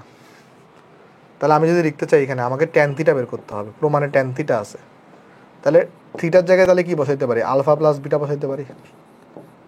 আর এটার ফর্মুলা তো আমার থেকেও ভালো তুমি জানো, এটার ফর্মুলা কত হয়ে থাকে, tan alpha plus tan beta 1 minus tan alpha tan beta. তাহলে দেখো বা ট্যান থিটা, তাহলে আমরা কত পাচ্ছি এখানে, এই যে উপরে আছে tan alpha plus tan beta, তাহলে ওইটাকে আমি কত লিখতে পারি, ট্যান আলফা প্লাস ট্যান বিটাকে, ট্যান আলফা প্লাস ট্যান বিটাকে তুমি বি লিখতে পারো, 1 মাইনাস এটাকে তুমি লিখতে পারো বি ভাগের এ লিখতে পারো। তাহলে লসাগু যদি করো, লসাগু করলে কত আসবে, এখানে নিচে আসবে এ, এটা উপরে উঠে যাবে, তাহলে এটা হয়ে যাবে এ বি, আর এখানে আসবে এ মাইনাস বি। এখানেই কিন্তু তোমাকে প্রমাণ করতে বসে tan theta equal to A B by A minus B, বা তুমি তাহলে গুণফল আকারে দেখা দিতে পারো যে বা A minus B into tan theta equal to হচ্ছে এ বি। শেষ। তাহলে আমাদের কাছে কিন্তু এখানে প্রমাণ হয়ে গেছে। ওকে, সো এটা হচ্ছে আমার কাছে সিম্পল এখানে প্রুফড হয়ে গেছে। আশা করি অঙ্কটা আমরা সবাই এখানে বুঝতে পারছি। ওকে, আরেক টাইপের ম্যাথ আমি দেখাই দিই। লাস্ট কয়টুক্ষণ হয়েছে আমাদের, 1 ঘন্টা 37 আর 2 মিনিট লাগবে। দেখো এই ম্যাথটা দেখাই দিয়ে আসো। এখানে মনে একটা ডাটা মিসিং আছে, এটা 2 হওয়ার কথা, এখানে একটা 2 হবে, এটা 2 গুণন 2 tan 50 ডিগ্রি হবে। কেমন, এই অঙ্কটা আমি করাই দিয়ে আসো। এই অঙ্কটা আমাদের লাস্ট অঙ্ক, এই অঙ্কটা করাই দিয়ে আমাদের শেষ আজকে। ওকে, দেখো এখানে দুইটা অ্যাঙ্গেল আছে, একটা হচ্ছে তোমার কত 20 ডিগ্রি, একটা হচ্ছে 50 ডিগ্রি, আবার এটা হচ্ছে 70 ডিগ্রি। দেখো তাহলে আমি যদি সলিউশন করতে চাই, আমাকে দেওয়া আছে tan অফ 70 ডিগ্রি। এই অঙ্কগুলো কীভাবে আগাবা দেখো, এই অঙ্কগুলো অনেকগুলো দেখবা ফেস করবা তুমি। 70 ডিগ্রিকে আমি লিখতে পারি কত, আমি লিখতে পারি 20 ডিগ্রি প্লাস 50 ডিগ্রি লিখতে পারি। তাহলে এটাকে যদি আমি একটু ফর্মুলায় ভাঙি, তাহলে ফর্মুলায় ভাঙলে কী হবে, এখানে আমাদের লাস্ট অঙ্ক আজকে tan অফ 20 ডিগ্রি প্লাস tan অফ 50 ডিগ্রি ডিভাইডেড বাই এখানে আসবে 1 মাইনাস tan অফ 20 ডিগ্রি গুণন tan অফ 50 ডিগ্রি, রাইট? তাহলে দেখো তো এবার এখানে একটু করে আমি যদি এটার সাথে তাহলে যদি ক্রস গুণফল করি এটার, তাহলে 1 দিয়ে যদি tan 70 ডিগ্রি গুণ করি, তাহলে tan 70 ডিগ্রি থাকবে, মাইনাস tan 70 ডিগ্রিকে আমি এটার সাথে গুণ করলাম, তাহলে থাকবে tan 70 ডিগ্রি গুণন tan 20 ডিগ্রি গুণন এখানে আছে tan অফ 50 ডিগ্রি। তাহলে ইকুয়াল টু পেয়ে যাবো তাহলে tan অফ 20 ডিগ্রি প্লাস tan অফ 50 ডিগ্রি। ঠিক আছে, ওকে। তাহলে জাস্ট এটার সাথে এটা ক্রস গুণফল করলাম, আর কিচ্ছু না। তাহলে এবার দেখো তো আমি এখানে তাহলে কি লিখতে পারি, tan অফ 70 ডিগ্রি আছে মাইনাস আমার এখানে 2 tan 50 ডিগ্রি বানাইতে হবে। একটা জিনিস দেখো, তোমাদের একটা নিয়ম আমি শিখেছিলাম কিনা, একটা রুলস তোমাদেরকে শিখেছিলাম কিনা, মনে পড়ে কিনা দেখো, tan অফ থিটা 1 ইন্টু যদি tan অফ থিটা 2 থাকে, এটা এমসিকিউর জন্য ট্রিক শিখেছিলাম, এটা ইকুয়াল টু 1 হবে যদি θ1 আর θ2 যোগফলটা কত হয়? 90 ডিগ্রি হয়। দেখো তোমাদেরকে এই রুল আমি অবশ্যই শিখাইছি, এমসিকিউ ট্রিকের মধ্যে অবশ্যই এই রুল তোমাদেরকে আমি শিখাইছি। খেয়াল করে এখানে 70 ডিগ্রি আছে, এখানে 20 ডিগ্রি আছে, তো 70 আর 20কে যদি যোগ করো তাহলে কত আসবে? 90 ডিগ্রি। তাহলে অবশ্যই এদের গুণফলটা 1 হবে। কিভাবে? তুমি তো ডাইরেক্ট 1 লিখে দিলে হবে না, তোমাকে একটু ক্যালকুলেশন করে দেখাইতে হবে। কীভাবে দেখা যাচ্ছে আসো, এই যে tan 70 ডিগ্রিকে আমি কি লিখতে পারি? tan of 90 degree minus 20 degree লিখতে পারি, রাইট? tan 70 ডিগ্রিকে আমি এটা লিখতে পারি, আর বাদ বাকি যা আছে তা আগের মতো লিখে দিই, tan 20 degree into tan 50 degree. তাহলে এখানে আছে tan 20 degree plus tan 50 degree. তাহলে দেখো আমরা তাহলে বা দিয়ে লিখতে পারি tan 70 ডিগ্রি, দেখো এটা তাহলে কত হবে? cot 20 ডিগ্রি হয়ে যাবে, এটা হয়ে যাবে cot 20 ডিগ্রি, এটা হয়ে যাবে tan 20 ডিগ্রি, এটা হয়ে যাবে এখানে tan 50 ডিগ্রি, আর এখানে তো এটা আগের মতোই আছে, tan অফ 20 ডিগ্রি প্লাস tan অফ 50 ডিগ্রি। তাহলে দেখো তো ভাই, এই জিনিসটা কিন্তু কাটাকাটি হয়ে কত হবে? 1 হবে। এই জিনিসটা কাটাকাটি গিয়ে 1 হবে। তাহলে 1 ইন্টু tan 50 ডিগ্রি মানে tan 50 ডিগ্রি, তাহলে এটাকে পাশে নিয়ে গেলে 2 tan 50 ডিগ্রি হয়ে যাবে। তাহলে সুতরাং আমি ডাইরেক্ট লিখে দিচ্ছি tan 70 ডিগ্রি এটা ইকুয়াল টু tan অফ 20 ডিগ্রি প্লাস 2 tan অফ 50 ডিগ্রি। শেষ, প্রুফড হয়ে গেছে, বুঝছো? দেখো এটা কিন্তু প্রুফড। হোপফুলি আমরা সবাই অঙ্কটা বুঝতে পারছি, কারো এখানে বুঝতে কোনো সমস্যা হয় নাই। আরেকবার বলি, এই গুণফল যেটা, এই গুণফলটা কিন্তু রেজাল্ট আসবে কত? রেজাল্ট আসবে 1, রেজাল্ট আসবে 1। তো 1 ইন্টু tan 50 ডিগ্রি মানে tan 50 ডিগ্রি, এটাকে পাশে নিয়ে যাও, এটা মাইনাসটা প্লাস হয়ে যাবে, তাহলে 2 tan 50 ডিগ্রি থাকবে। তো এরই মাধ্যমে আমাদের আজকে লেকচার শেষ হচ্ছে। এখানে আমরা আশা করতেছি আগামী লেকচারে হচ্ছে আমরা 7B শেষ করে ফেলতে পারবো, আর 7B এর আমরা কিছুটা যে অ্যাডভান্স ম্যাথ বইয়ের ম্যাথের পাশাপাশি সেগুলো আমরা শেষ করে ফেলতে পারবো। তাহলে সবাই ভালো থাকবা, দেখা হবে নেক্সট ক্লাসে। আসসালামু আলাইকুম।